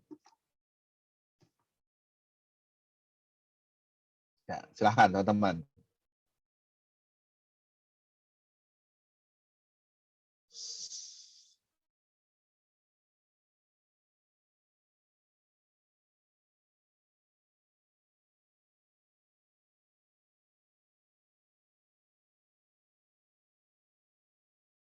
Wah, oke. Menjadi ketua KOS untuk menghandle 80 lebih orang. Oke, oh ketua KOS. Oke. Apalagi? Thank you. Yuk. Berani mengikuti Pilmapres walaupun baru angkatan 2021. Wow. Di game developer. Oke. Jangan dibilang. Oke, saya nggak akan sebutin nama ya, nggak apa-apa. Penghasilan lebih dari 100 juta. Oke. Oke, teman-teman semuanya, purpose ini contoh ya, misalnya saya ingin menciptakan 1 juta pendampingan di kehidupan saya, begitu ya, dalam 3 tahun ini 1 juta pendampingan untuk mahasiswa, supaya mahasiswa ini bisa menemukan karir ataupun bisnis sweet spot-nya. Nah, itu purpose, tujuan mulia, begitu ya. Ya, ini purpose nih. Nah, nanti beda dengan goal ya. Goal itu kita akan lebih konkretkan lagi. Ini biasanya purpose itu di atas rata-rata, menggetarkan perasaan gitu ya. Kalau teman-teman mau nyobain purpose-nya itu menggetarkan perasaan, cerita aja ke temannya. Saya mau penghasilan di atas 100 juta. Menggetarkan nggak? Biasanya bukan sesuatu yang sifatnya itu finansial. Yes, finansial. Oke, saya akan punya penghasilan di atas 100 juta untuk membantu fakir miskin misalnya gitu ya, atau panti asuhan itu juga boleh. Wah, ini udah banyak yang japri ke saya ya. Oke, saya pengen lulus kuliah gitu ya, S1 dengan IPK yang memuaskan dan lulus tes TOEFL gitu ya. Oke, nggak apa-apa. Tapi untuk apa nih? Ya, apa sih di masa yang akan datang yang teman-teman pengen raih itu apa sih? Gitu. Ini purpose teman-teman semuanya. Ini tolong ditetapkan nih, nggak apa-apa. Sekarang belum dapat nggak apa-apa, tapi tolong nanti biasanya setelah sesi, oke, yang disampaikan Mas Nur Hadi tadi benar ya. Ini purpose itu penting banget gitu. Nah, ini yang bikin hidup kita lagi jadi lebih hidup gitu. Nah, kemudian apa alasan terbesar kamu menetapkan purpose itu? Ini satu pertanyaan dari saya untuk memvalidasi purpose itu. Kenapa kamu pengen mendapatkannya di atas 100 juta? Konkret, personal, defense, legacy, emosional. Konkret. Soalnya saya kalau 100 juta itu saya mau bantu panti asuhan anak-anak yatim misalnya. Nah, itu misalnya konkret, personal. Kenapa? Karena saya sendiri yatim gitu. Misalnya begitu. Defense, legacy, ya ada waris di sana, emosional. Gitu. Jadi dosen muda karena jadi dosen atau guru adalah tugas yang mulia. Oke, bagus. Apa alasan terbesar kamu jadi dosen? Nah, itu ya, jadi dosen muda. Konkret, personal. Saya ingin, saya ingin membahagiakan orang tua saya, gitu misalnya. Itu ya. Nah, ini silahkan nih. Ini purpose ya. Ini tolong didefinisikan nih teman-teman semua. Nah, kalau itu sudah semua, teman-teman sekarang tentukan goal yang smart. Ya, smart itu apa aja gitu ya.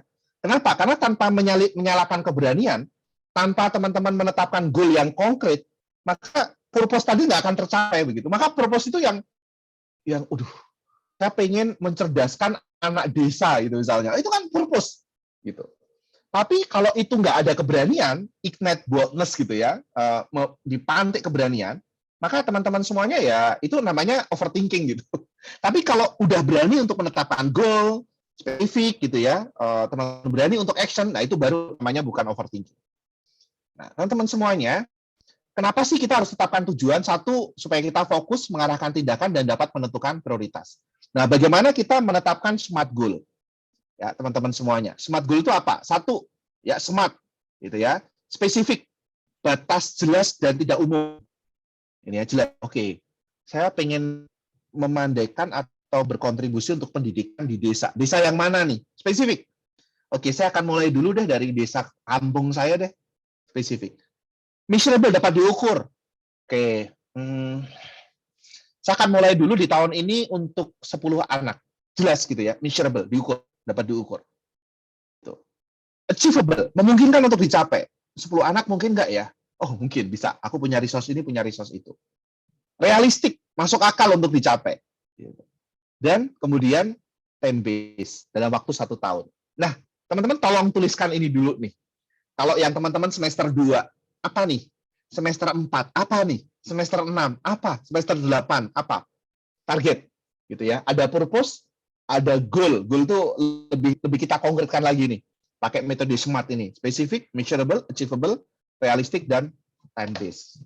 Ya, teman-teman semuanya. Coba, ini ada yang tulis di chat nih, saya coba pelajari. Oke. Oh, belum ada. Oke, ini ya teman-teman semuanya. Oke, nah, wajar nggak kalau kita takut? Mungkin tercapai nggak ya? Wajar nggak? Saya pengen nikah tahun ini, misalnya. Takut nggak ya? Nah, ketakutan kamu apa yang membuat aksi besar tersebut tidak bisa dilakukan? Share your fear. Maka ada CDC Unsri, ada konseling di situ. Ngobrol. Mbak Santi, Kak Santi, aku tuh takut kayak gini-gini itu. Share. Ya, nggak usah di-share di sosial media. Kalau di-share di sosial media, aduh banyak yang julid nanti. Gitu ya. Share aja. Ya. Kenapa? Karena ketika otak kita ini mengalami takut gitu ya, berarti ada sesuatu hal yang penting, yang besar yang mau kita hadapi gitu. Itu berarti cara kerja otak kita mau merespon sesuatu yang besar dan yang penting. Tolong teman-teman semuanya, share your fear ya kepada orang yang dipercaya. Aku nggak punya teman, Mas. Oke, datang ke CDC Unsri. Konsultasi di situ, konseling, coaching di situ. Nggak apa-apa. Gitu ya, teman-teman semuanya. Ya. Ketakutan ini adalah cara kerja otak kita untuk mengatakan bahwa ada something yang important yang akan datang di kehidupan kamu. Jadi, apa yang kamu lakukan untuk mengatasi ketakutanmu itu? Saya takut nih, kalau setelah ini nikah nanti penghasilan saya yang 3.000 perak itu cukup nggak ya? Itu misalnya. Saya takut nih 3.000 perak itu nggak cukup. Maka tanyakan apa yang kamu lakukan untuk supaya gaji kamu itu tidak 3.000 perak, tapi 4.000 perak. Tanyakan berapa idealnya untuk supaya nikah? 4.000 perak. Apa yang perlu kamu lakukan supaya gajimu 4.000 perak? Jadi bukan ketakutan yang kemudian, aduh, nggak bisa nih, gajiku 3.000 perak. Enggak gitu ya. Kenapa? Karena ada sesuatu yang penting. Aku mau nikah nih, misalnya yang mau nikah-nikah gitu ya. Atau teman-teman yang semester 4, sebentar lagi semester 5, aku ikut kampus Merdeka dong, gitu ya. Aku mau ikut ISMA dong, ikut kuliah 1 semester di luar negeri dong. Apa yang kamu takutkan? Aku takut bahasa Inggrisku jelek, tes TOEFL-nya kurang bagus. Nah, tanyakan apa yang kamu lakukan untuk supaya TOEFL-mu bagus. Aku pengen magang nih, magang di Telkom. Waduh, tapi saingannya banyak banget. Takut aku gitu ya. Tanyakan, apa yang perlu kamu lakukan supaya kamu bisa bersaing nanti di Telkom. Gitu. Aduh, aku udah tanya sih, tapi nggak tahu jawabannya. Cari mentor. Ya, gitu ya, teman-teman semuanya. Ini supaya saya pengen ngajak teman-teman semuanya dari purpose ke goal, kemudian coba mitigasi ya, ketakutan-ketakutannya apa. Supaya lebih konkret lagi nanti goalnya.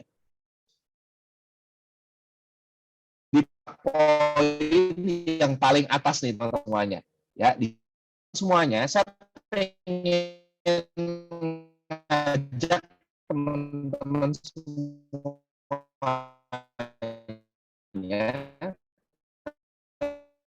bikin ini nih.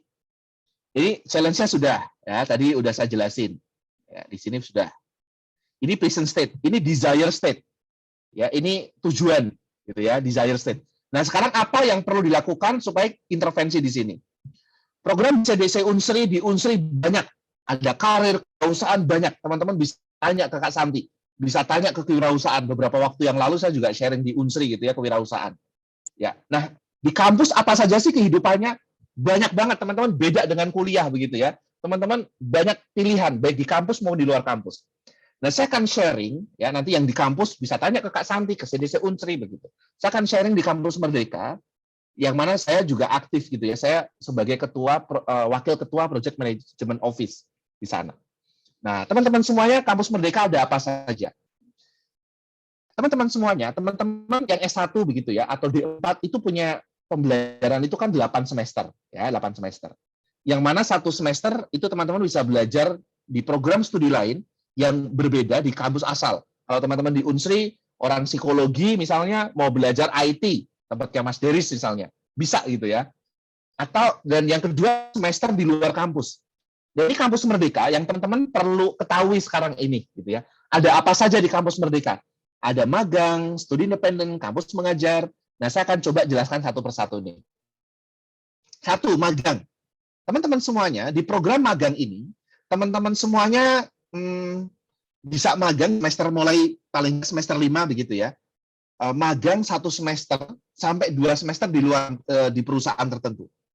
Studi independen juga sama. Teman-teman belajar dari Google, Amazon, Huawei gitu ya, di skill set tertentu, short course, gitu ya, short course.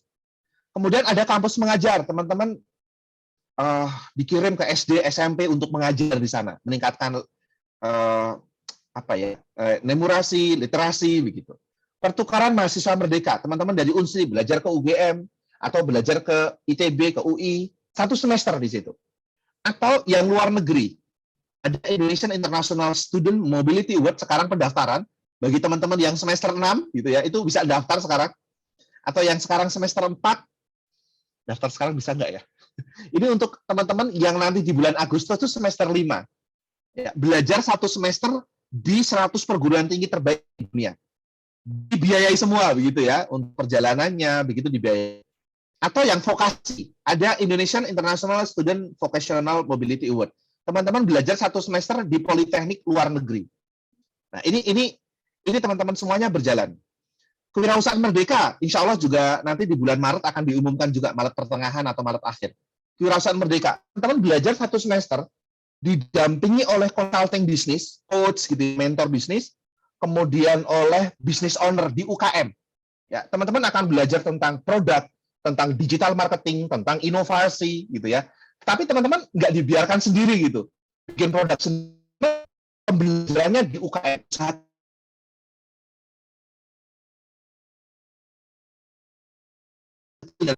Dari belajar marketing, belajar inovasi, belajar produk, belajar tentang bisnis proses, belajar tentang legal, belajar tentang finance, 1 semester. Ya. Sehingga harapannya teman-teman setelah selesai 1 semester, teman-teman bisa untuk bikin UMKM sendiri gitu. Kewirausahaan merdeka. Dan didampingi oleh consulting bisnis, oleh business owner UKM, dan belajarnya di UKM, dan nanti ada dosennya juga. Ya, ini program-program yang teman-teman bisa ikuti. Praktisi mengajar. Nah, nanti dosen-dosen di Unsri itu akan bersama dengan praktisi, ya, entah praktisi dari Gojek, Grab, misalnya ya ini ya, atau Pertamina, PLN, gitu ya. Untuk apa? Untuk ngajar bersama dengan dosen, menyusun kurikulum bareng, silabus bareng. Mungkin kurikulumnya udah ada, saling melengkapi di situ. Nah ini ya teman-teman semuanya. Ini program-program yang teman-teman bisa jalankan. Nah ini yang tahun 2021 ya, dengan segala ketidaksempurnaannya di sana ya. Ini teman-teman semuanya ada 12.000 mahasiswa yang ikut MSIB gitu ya. Ada ikut ISMA, ada 900-an mahasiswa, pertukaran mahasiswa merdeka ada sekitar 8.000, kampus mengajar ada sekitar 20.000. Ya. Dan ini sekarang di tahun 2022, kalau 2021 itu banyak relawan gitu ya. Di tahun 2022 ada organisasi namanya Project Management Office untuk memastikan teman-teman semuanya bisa mengikuti program di luar kampus dengan optimal gitu teman-teman semuanya. Nah, oke, boleh. Nah, oke teman-teman semuanya. Nah, ini di tahun 2021 ini yang terjadi ya. Jadi magang banyak yang sudah puas gitu ya. Coach atau mentor dari industri juga oke. Terus kemudian rencana pasca kuliah juga bagus. Ini mahasiswa-mahasiswa yang kemarin ini ya 96 masa udah siap karir setelah mengikuti magang. 21,71% dapat full-time employee setelah magang langsung ditawarin pekerjaan, dan 11,11% ditawarin di perusahaan lain yang itu kompetitor, dan seterusnya. Ini ketika teman-teman mengikuti ini ya, action plan nih. Tapi ini penting banget ya, ini akan bingung kalau teman-teman nggak menetapkan saat ini vision state-nya dan desire state-nya. Gitu, teman-teman semuanya. Nah, ini yang ISMA.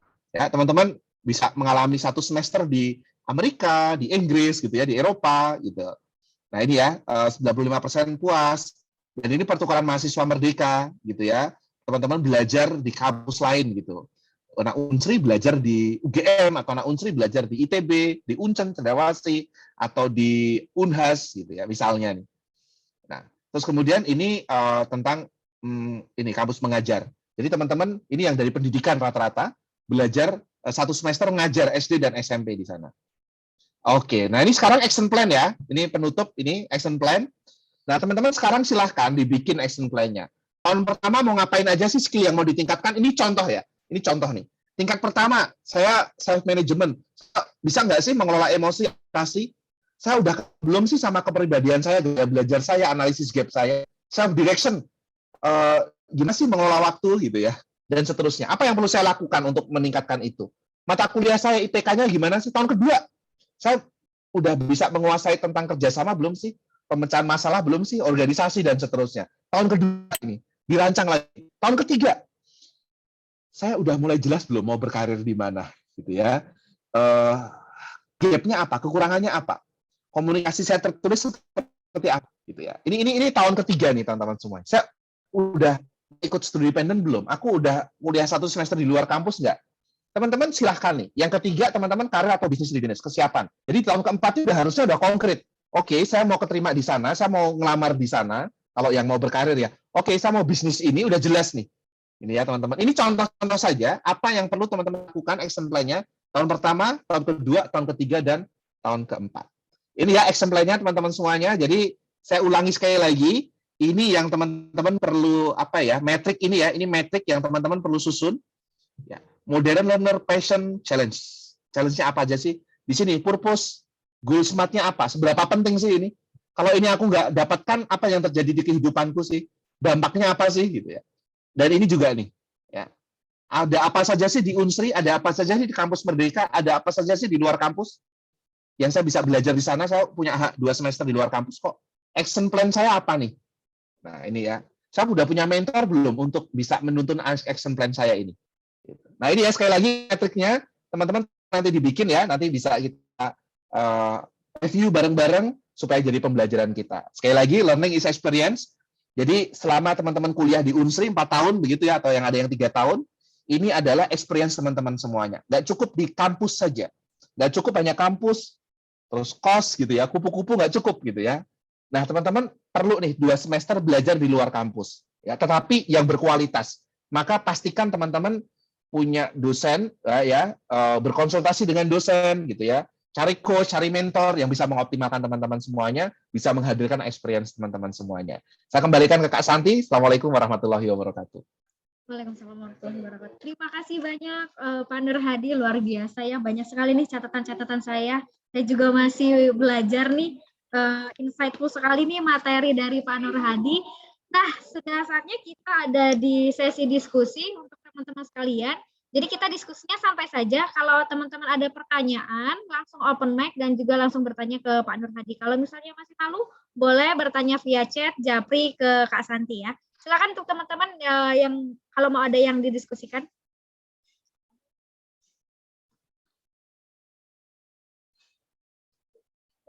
Untuk yang menjadi pembuka pertanyaan, nanti Kak Santi kasih merchandise cakep nih dari CDC. Silakan untuk teman-teman.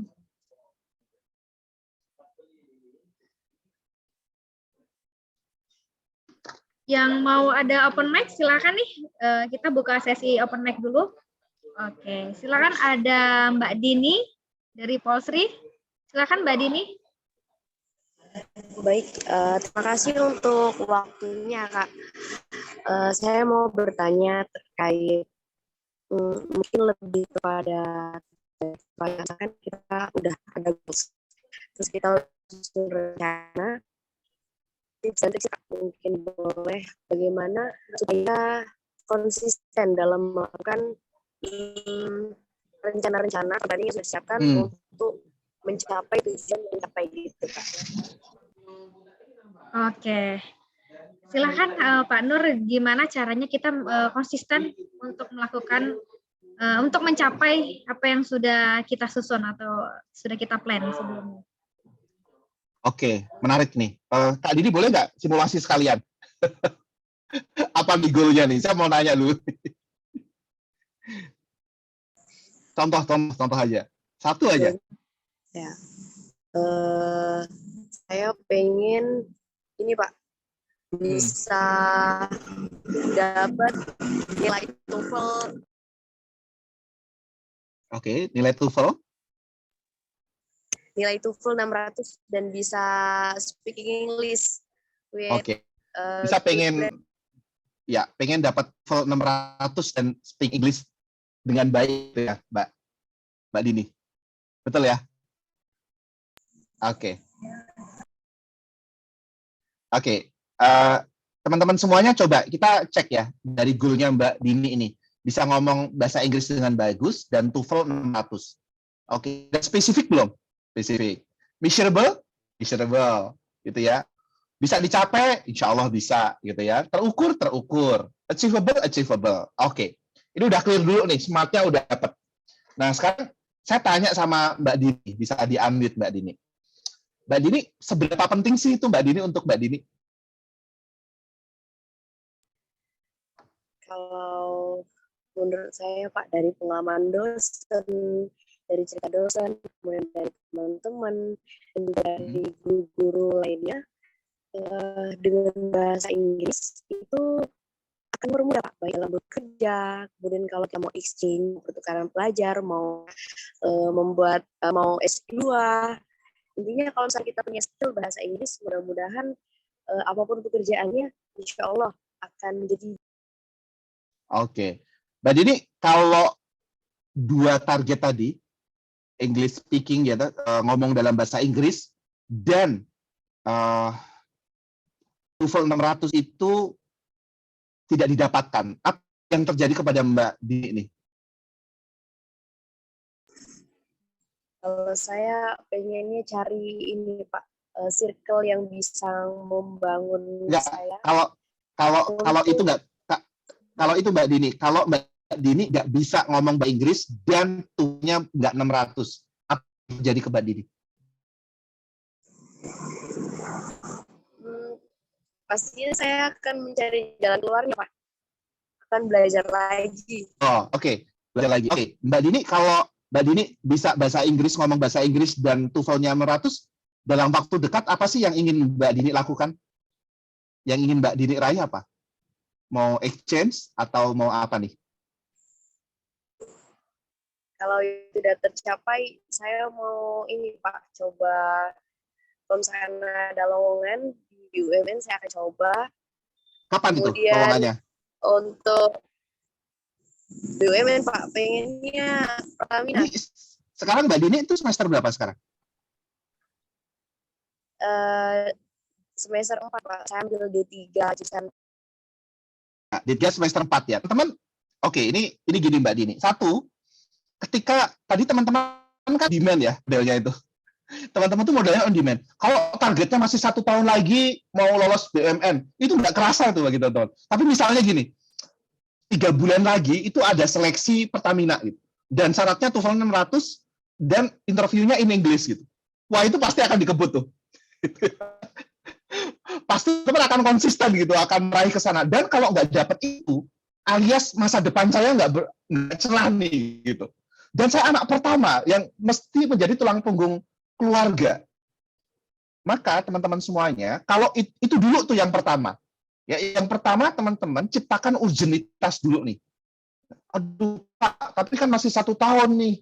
Oke, ciptakan yang kecil-kecil dulu deh. Oke, dalam 3 bulan apa nih? Wah, dalam 3 bulan saya diminta jadi MC bahasa Inggris misalnya. Itu dulu diciptain gitu. Karena kalau itu nggak diciptakan, teman-teman, udah deh, gaya teman-teman itu nggak bisa kalau ini nanti untuk 1 tahun lagi ya, itu tuh nggak bisa teman-teman. Gitu ya. Jadi ciptakan hiu-hiu kecil gitu untuk ke sana itu. Yang kedua, kemudian Mbak Dini penting ya. Yang kedua, yang pertama itu mindset dulu deh. Dari diri dulu ciptakan hiu-hiu kecil dulu. Ya, ciptakan urgenitas dulu. Apa sih kalau aku nggak bisa ini dampaknya apa? Ruginya apa? Untuk apa? Gitu ya. Kalau aku bisa kuasai ini. Yang kedua, baru Mbak Dini cari partner, cari komunitas yang mensupport itu, begitu ya. Cari teman yang mensupport itu. Itu sih Mbak, itu cara supaya goal kita bisa konsisten begitu. Yang pertama ciptakan urgenitas dulu. Ini seberapa penting sih? Dampaknya apa sih kalau ini aku capek, dan apa sih ruginya kalau ini aku nggak capek? Udah, itu benar-benar seberapa penting. Kalau aku nggak ini tuh seberapa sengsaranya hidupku gitu. Kalau aku dapatkan ini seberapa bahagianya hidupku. Itu ya, itu dulu yang diciptakan. Yang kedua, bikin support system. Oke, aku akan belajar percakapan pakai aplikasi X. Oke, aku akan belajar percakapan bahasa Inggris dengan si A, si B, si C. Aku akan janjian sama dia. Itu support system namanya, Mbak. Gitu ya. Yang pertama dari dalam dirinya dulu, yang kedua support system. Nah, kebanyakan hari ini, kenapa kok meleset goal-nya? Karena satu, dia sendiri ketika ditanya, ini goal-nya seberapa penting? ya penting nggak penting sih gitu. Aku kalau nggak capek ini juga masih bisa hidup gitu, masih bisa senyum, masih bisa ini, masih oke, itu udah bakalan nggak konsisten deh gitu. Coba Mbak Dini, kita masih ingat nggak ketika punya masalah gitu, sholat tahajudnya lebih ini nggak? Lebih kusuk nggak? Lebih kusuk gitu ya. Kenapa? Kan ada masalah gitu. Ya Allah, Allahnya pun dalam banget. Ya Allah gitu, Allah. Coba kalau kita sholat gitu ya dalam keadaan serba kecukupan. Ya Allah berilah rezeki gitu aja. Tapi kalau wis, ya Allah, itu contoh bahwa urgenitas itu penting begitu ya. Cepat itu gitu. Nah kemudian yang kedua support system. Itu sih Mbak Dini mudah-mudahan menjawab ya. Terima kasih banyak Pak ya. Terima kasih atas waktunya. Sama-sama, sukses Mbak Dini. Baik, terima kasih banyak Mbak Dini atas sharingnya.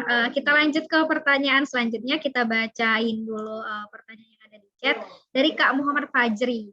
Assalamualaikum, sebelumnya perkenalkan saya Fajri, PPKN Unsri. Izin bertanya Pak, bagaimana cara tetap konsisten dengan plan ke depan? Apalagi kita sudah ada rencana. Mungkin ini sama ya Pak ya dengan yang hampir tadi. Sama, hampir tapi sama. Ini maka target seperti cerita saya di awal tadi, targetnya yang tinggi aja nggak apa-apa. Ya itu plan A kan, nanti kalau nggak tercapai plan B gitu ya. Tapi jangan langsung plan B gitu ya. Gitu. Okay. Tapi ya itu tadi sama kayak Dini tadi. Next. Oke, siap. Terima kasih Mas Fajri. Oke, lanjut dari Mbak Mifta. Saya alumni, bagaimana cara mengikuti program kewirausahaan mandiri? Nah, ini sayangnya. Kalau alumni memang nggak bisa, ini fasilitas untuk mahasiswa begitu ya. Waduh, ini yang jelas ini program untuk mahasiswa. Teman-teman nggak bisa ikut begitu ya. Cuma saran saya kan administratif ya, sangat administratif. Teman-teman ini aja. Ini sama ya, Mifta. Saya dulu banget gitu ya, ketika di Career Center gitu ya. Itu saya punya apa ya, kenalan begitu ya dari anak pertanian. Kebetulan seleksi sebuah perusahaan minyak begitu. Dia udah yang dibutuhkan anak teknik gitu. Itu bukan apa. Kalau kewirausahaan berarti kan di UKM. Maka saran saya nih ya, aja UKM-nya. Saya boleh nggak ikut di sini tanpa dapat fasilitas, nggak apa-apa deh. Yang penting saya belajar 1 semester, apa kan udah alumni begitu. Itu saja sih kalau dari syarat administratif nggak bisa. Tapi kan banyak jalan begitu. Jadi UKM-nya saya juga coba deketin, saya mau coba ikut di situ deh. Nah, itu monggo, nggak apa-apa. Gitu ya, nanti disepakati aja di situ. Itu Mbak Santi. Baik, terima kasih Pak Nur atas jawabannya. Demikian jawabannya untuk Mbak Mifta. Kita lanjutkan dengan pertanyaan dari Mbak Sonia Verdika. Izin bertanya Pak, menurut Bapak di era seperti sekarang ini lebih memprioritaskan generalis atau spesialis Pak? Oke, dua-duanya penting gitu ya. Tapi kalau saran saya ya, jangan cukup dengan spesialis begitu. Karena sekarang itu dituntut gitu. Teman-teman, nanti kalau misalnya teman-teman dekat ya kerja di Singapura begitu. Itu di sana ada namanya jumlah omset dibagi dengan jumlah karyawan. Miliar karyawannya ada 2. Berarti ini 5M per orang gitu ya. 5M per orang misalnya per bulan. Nah, kok bisa bagus sekian rupa begitu. Di Indonesia berapa ya? Sekitar 300 juta kalau nggak salah 1 orang itu. Kenapa? Karena spesialis banget gitu loh, orang itu spesialis. Nah, menurut saya awali dulu dari spesialis, tapi kemudian generalis. Contoh misalnya, saya seorang teknik geodesi, saya seorang teknik elektro IT misalnya. Saya IT di situ. Saya belajar bahasa coding gitu ya. Bahasa coding, saya expert di situ, atau data analis, saya expert di situ. Tapi kemudian belajar yang lain lagi, gitu, Mbak Sonia. Jadi belajar leadership, belajar manajemen proyek gitu ya. Supaya apa? Supaya nanti saya juga akan bisa karena yang sekarang dituntut ke sana. Jadi kalau bisa bayar Mbak Sonia 1 orang, tapi dia bisa, ya memang dia dulu, maka ini nanti tergantung jam terbang ya Mbak Sonia ya. Tapi saran saya pertama adalah spesialis dulu, teman-teman punya expertise di bidang tertentu. Ya setelah itu teman-teman mulai mengembangkan diri nih ke yang lain-lain gitu ya. Kenapa? Karena itu nilai plus. Orang akan lebih senang Sonia yang misalnya dari jago di data analis, tapi juga jago setelah jago data analis, jago management project, jago communication skill-nya bagus, leadership, udah. Itu yang biasa harusnya pekerjaan dikerjakan 5 orang, dikerjakan Sonia sendiri gitu. Wah, itu gajinya jadi lebih tinggi. Maka di Singapura itu kan gajinya tinggi-tinggi. Tapi beban pekerjaannya memang banyak, multitasking gitu, multi talent. Itu ya Sonia. Jadi saran saya spesialis dulu gitu ya. Setelah itu generalis. Gitu sih. Gitu Sonia. Siap, terima kasih Pak Nur. Kita lanjut dari ada Mas Radi. Pak izin bertanya berapa durasi waktu yang baik untuk menjawab atau menunjukkan hasil atas apa yang kita upayakan? Wah, menarik nih. Jadi durasi waktu yang baik ini disepakati ya, maka penting banget nih Mas Radi dan teman-teman semuanya. Apa ya? Teman-teman perlu seorang pendamping gitu ya, mentor maupun coach begitu untuk menyepakati gitu. Misalnya nih Mas Radi, kita mau bikin bisnis kuliner misalnya. Kita mau bikin bisnis kuliner gitu. Contoh ya misalnya bisnis kuliner. Kita mulai dari start small dulu deh gitu. Berapa nih start small-nya? Oke, kita modalnya 10 juta ini. Misal contoh 10 juta. Oh, kita sepakati ya, 3 bulan ini adalah area kerja kita selama 3 bulan, dari 10 juta itu omsetnya meningkat. Ya, dari uang 10 juta ini meningkat, modal kita akan kembali menjadi 100 juta misalnya, dalam waktu 3 bulan. Nah, dalam 3 bulan ini berarti kontrolnya berapa? Seminggu sekali. Nah, seminggu dicek tuh. Ya, maka ini banget ya, Mas. Jadi nggak bisa tiap kasus ya beda gitu ya waktu-waktunya. Jadi kalau bisa jangan sendirian. Kalau sendirian biasanya malas. Bikin support system, cari mentor, cari coach gitu ya. Sama kayak pertanyaannya Mbak Dini tadi. Setelah memastikan ini penting dan berdampak bagi hidup saya, kemudian cari mentor, cari coach, cari support system gitu ya. Dalam 3 bulan saya akan kontrol deh sekitar 2 mingguan atau semingguan begitu. Ini ya Mas. Jadi hasil apa yang kita oke, misalnya dari 10 juta meningkat menjadi 100 juta dalam waktu 3 bulan. Berarti kan meningkatnya menjadi 90 juta ya. Berarti setiap bulan meningkatnya kan 30 juta. Dicek. Setiap bulan 30 juta. Kalau 1 bulan ada 4. 30 juta dibagi 4. Nah, tinggal berarti per minggunya dicek. Oke, harusnya kan 7,5 juta ya. Tapi kok belum dapat 7,5 juta, berarti minggu depan ditambah ini.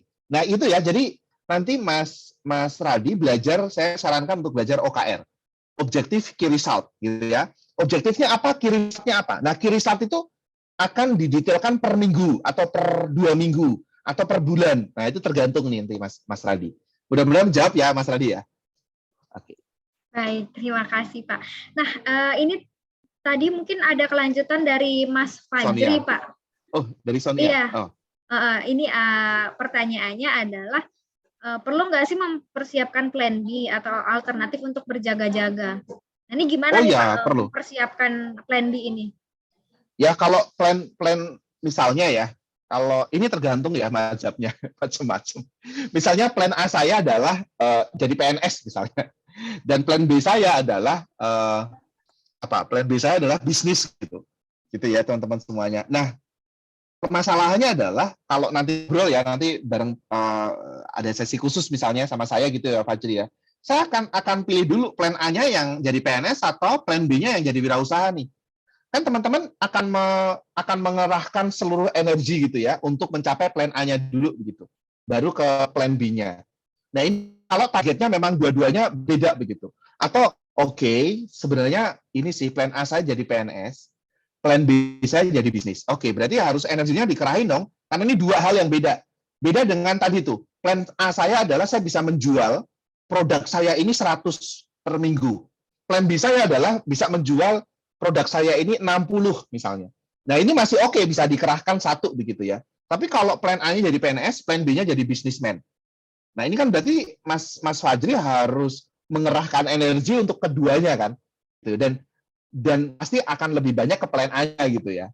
Nah, plan B-nya juga disiapin. Nah, ini nanti detail lagi ya Mas Fajri ya, nanti apa saja ini porsinya, dan teman-teman kan punya 24 jam dalam sehari. Nah, itu aja sih Mbak Santi ya, nanti lebih detailnya lagi bisa kontak-kontakan lagi nih.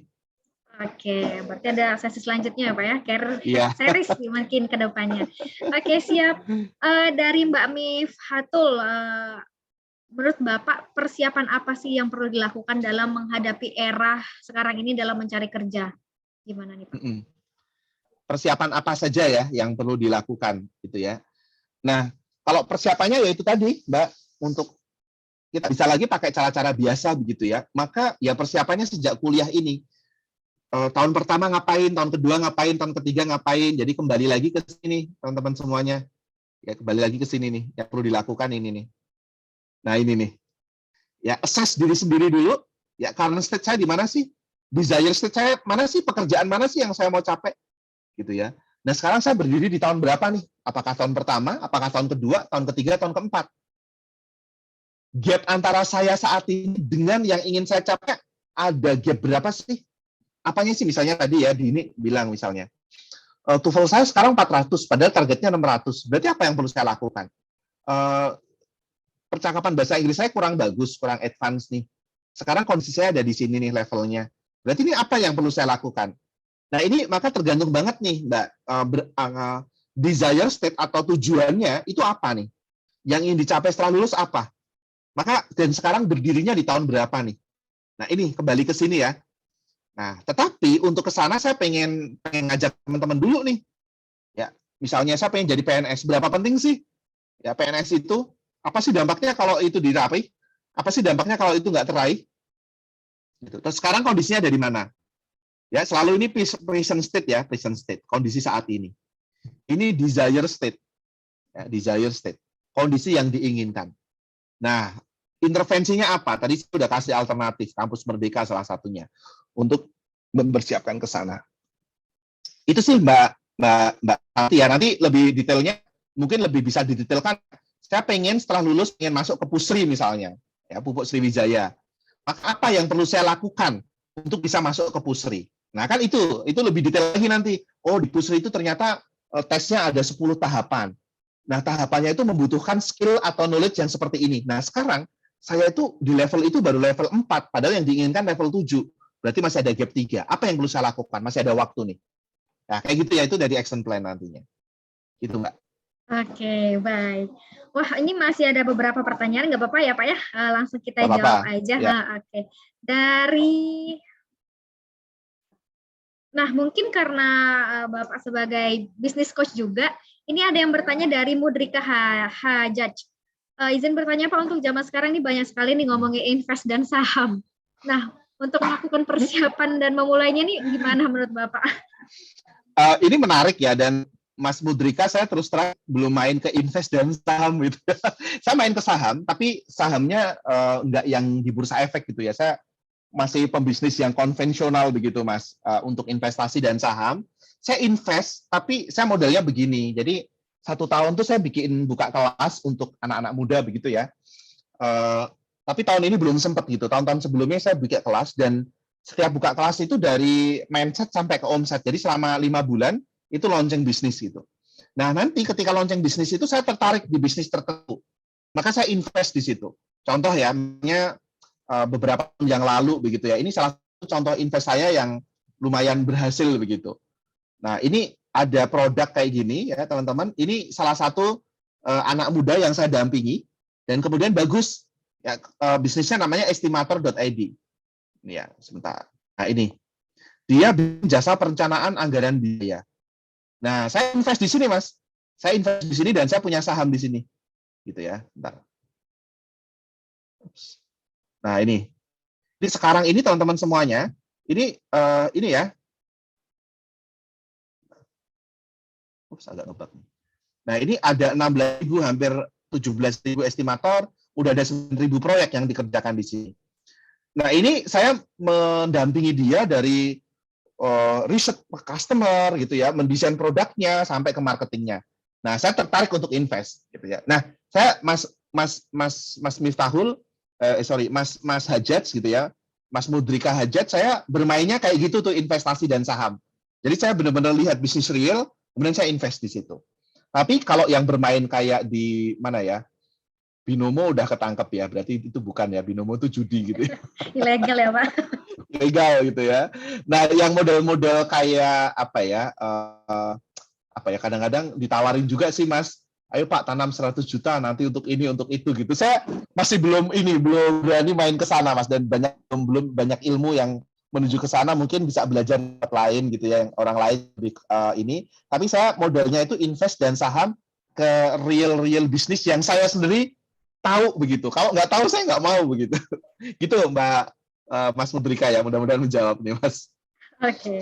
Kalau reksadana gimana? Termasuk saya termasuk orang yang nggak suka begitu ya untuk Gus silahkan Mas, itu tergantung Masnya sendiri ya, mau yang syariah atau enggak gitu.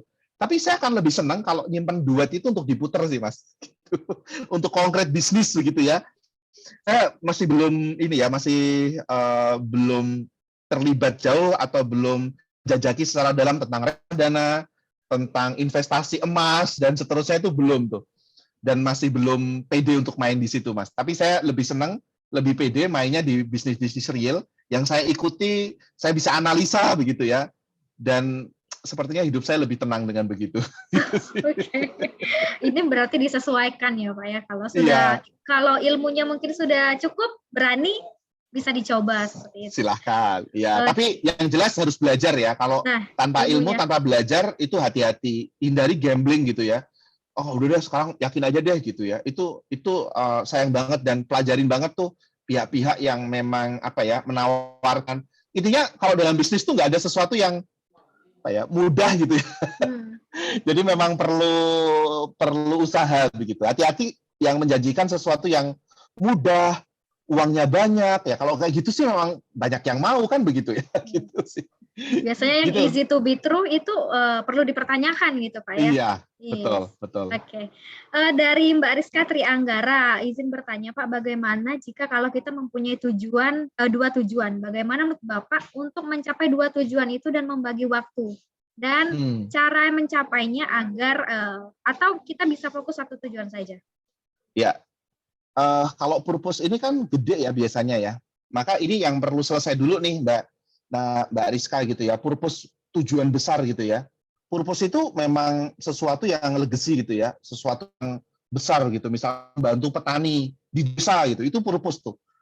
Nah, sedangkan tujuan itu diturunkan lagi. Oke, tahun ini tujuan saya ini dulu deh. Ada skala prioritas gitu, Mbak. Jadi ada skala prioritas. Mana sih yang ini sekarang urgent untuk ditetapkan, mana? Terus kemudian yang atas lagi mana? Nanti kan ada nih ya, yang quick win bisa diselesaikan dengan cepat dan berdampak yang mana? Yang major project yang perlu dikerjakan nggak harus sekarang yang mana gitu. Itu tujuan. Tapi kalau purpose itu biasanya satu, Mbak. Misalnya, dan itu biasanya setiap orang akan berbeda-beda gitu ya. Misalnya saya pengen mendedikasi diri saya, ingin membantu para tapi ini kan mulainya belum lama begitu ya. Mungkin sekitar 10 tahun yang lalu mungkin gitu ya, membantu para lulusan perguruan tinggi mahasiswa untuk mendapatkan karir. Nah, terus saya punya tujuan kan. Oke, tujuan pertama adalah saya bentuk organisasi ini. Tujuan kedua saya akan aktif di sini. Tujuan ketiga saya akan terus gitu ya. Sampai purpose itu dapat. Dan biasanya purpose itu akan terus tujuan itu akan mengikuti purpose begitu, Mbak. Nah, ini mungkin kalau pertanyaannya adalah ya kalau tujuan pasti lebih dari satu begitu ya. Karena nggak mungkin satu tujuan begitu. Pasti ada nanti skala prioritas. Tapi yang menarik adalah saya purpose-nya itu dua gitu misalnya. Saya ini atau ini nih gitu. Wah, itu benar-benar disesuaikan nanti Mbak dengan kapasitas diri, dengan waktu itu ya silakan gitu ya untuk bagi waktu. Tapi kalau ini memang proses pencarian Mbak Rizka. Saya sendiri kan belum tentu gitu ya ketika mahasiswa itu punya keinginan gitu. Dulu pengen memajukan pendidikan gitu ya. Ternyata enggak deh. Aku pengen gini gitu ya. Itu ada perubahan-perubahan sampai akhirnya dapat gitu ya. Di sini nih gitu ya. Nah, itu maka perlu dieksplor diri itu. Tambah lagi wawasan, tambah lagi coba lagi itu, terus eksplorasi diri itu.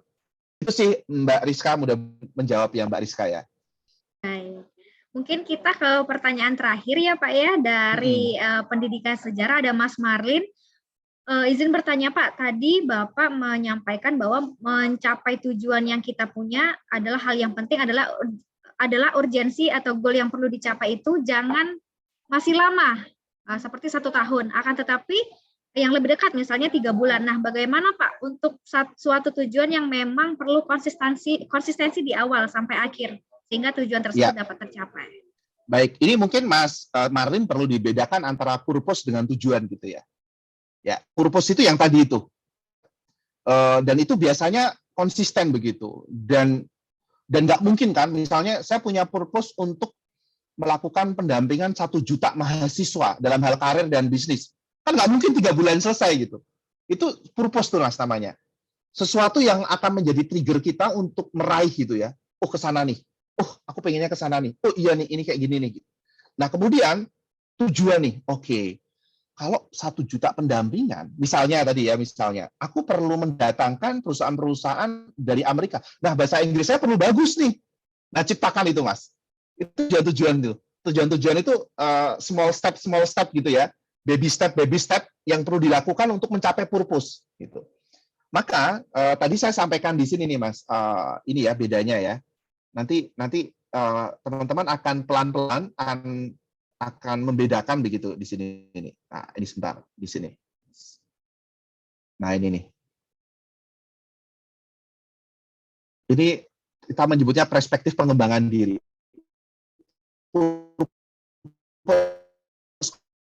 Of life. Nah, ini bukan ya, perusahaan asing. Kan job tuh. Tapi dia ada tuh sebenarnya. Yang nanti akan mendorong orang ini untuk job development, career development, personal development. Ya, ini purpose of life itu sesuatu yang besar, sesuatu yang gede gitu ya. Tapi tanpa ada action plan, tanpa ada tujuan-tujuan kecil yang nggak akan tercapai.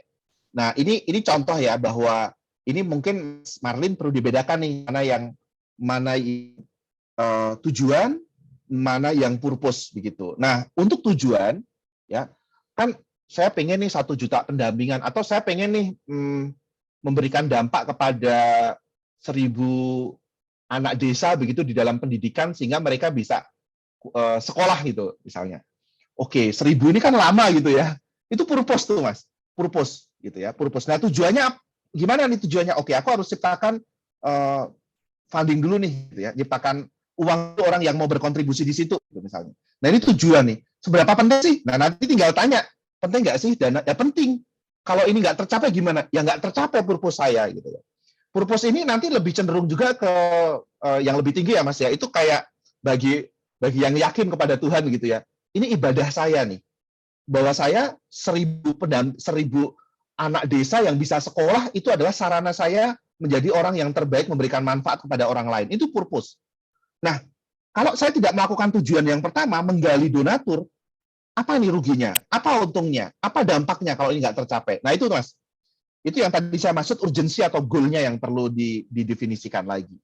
Gitu ya Mas ya, mudah-mudahan ini ya menjawab. Jadi kalau yang besar itu purpose gitu ya, atau kalau saya menyebutnya noble purpose, tujuan mulia, itu goal kecil, baby step gitu yang perlu kita lampaui dan ciptakan dalam diri bahwa baby step ini penting nih. Kalau ini nggak tercapai, bakalan nggak tercapai purpose life saya gitu. Itu kurang lebihnya Mas. Mudah-mudahan menjawab ya Mas Marlin ya. Baik, terima kasih banyak Pak Nur Hadi atas jawabannya. Terima kasih banyak juga untuk teman-teman yang sudah bertanya. Sebelum kita mendengarkan closing statement dari Pak Nur Hadi dan juga closing wisdom-nya, kita akan bermain dulu nih Kahoot, teman-teman. Silahkan teman-teman dapat mengakses kahoot.it, kemudian memasukkan PIN sebagai berikut.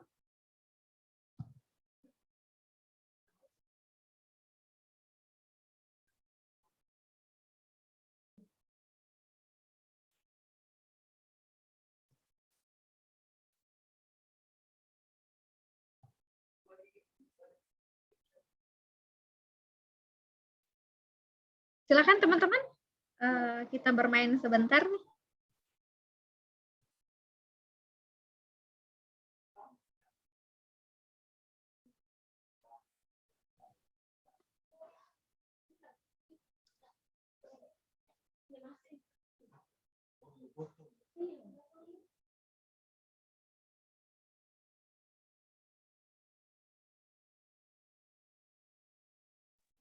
Oke, kita hitung mundur ya. 10, 9, 8, 7, 6, 5, 4, 3, 2. Oke, ada lagi? Oke. Oke, kita mulai ya, teman-teman ya. Menangnya akan mendapatkan t-shirt eksklusif gratis dari CDC Unsri. Kita mulai sekarang. Oh, masih ada. Oke, masih ada lagi?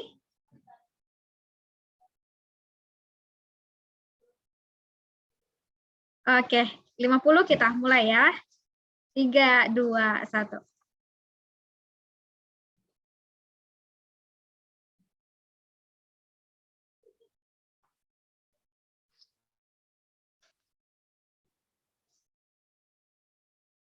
Nah, yang dari awal sudah menyaksikan pasti tahu ya, teman-teman.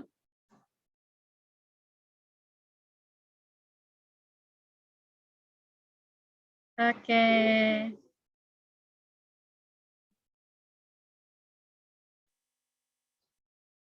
Oke. Sudah dijelaskan oleh Pak Nur Hadi tadi, super bloom ya untuk sebutan DSWL yang hujan kemudian tumbuh bunga. Kita lanjut.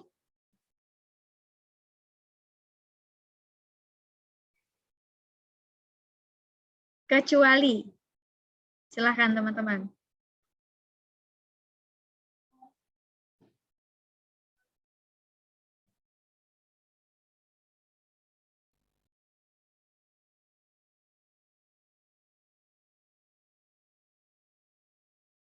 Oke. Nah, benar nih, banyak yang benar berarti menyimak ya dari awal. Oke, ada Ismail. Lanjut lagi.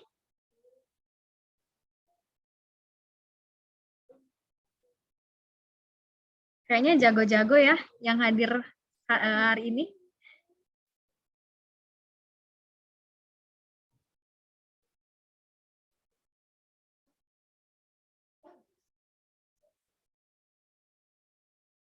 Oke. Kita lanjut. Wah, ada Nadia. Kecuali.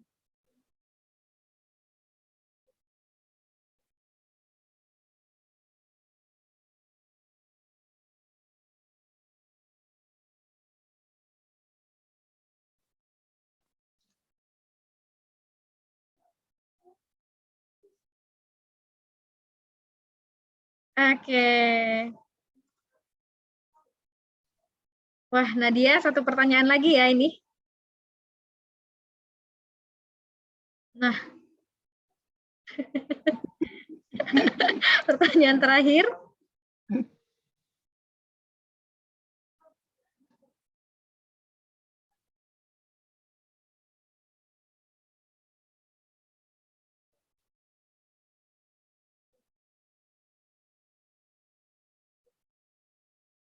Oke, itu masih ada yang jawab putih kerahnya ya ingin tanya. Oke, kita lihat siapakah yang mendapatkan t-shirt dari CDC Unsri. Hanya untuk pemenang yang pertama ya.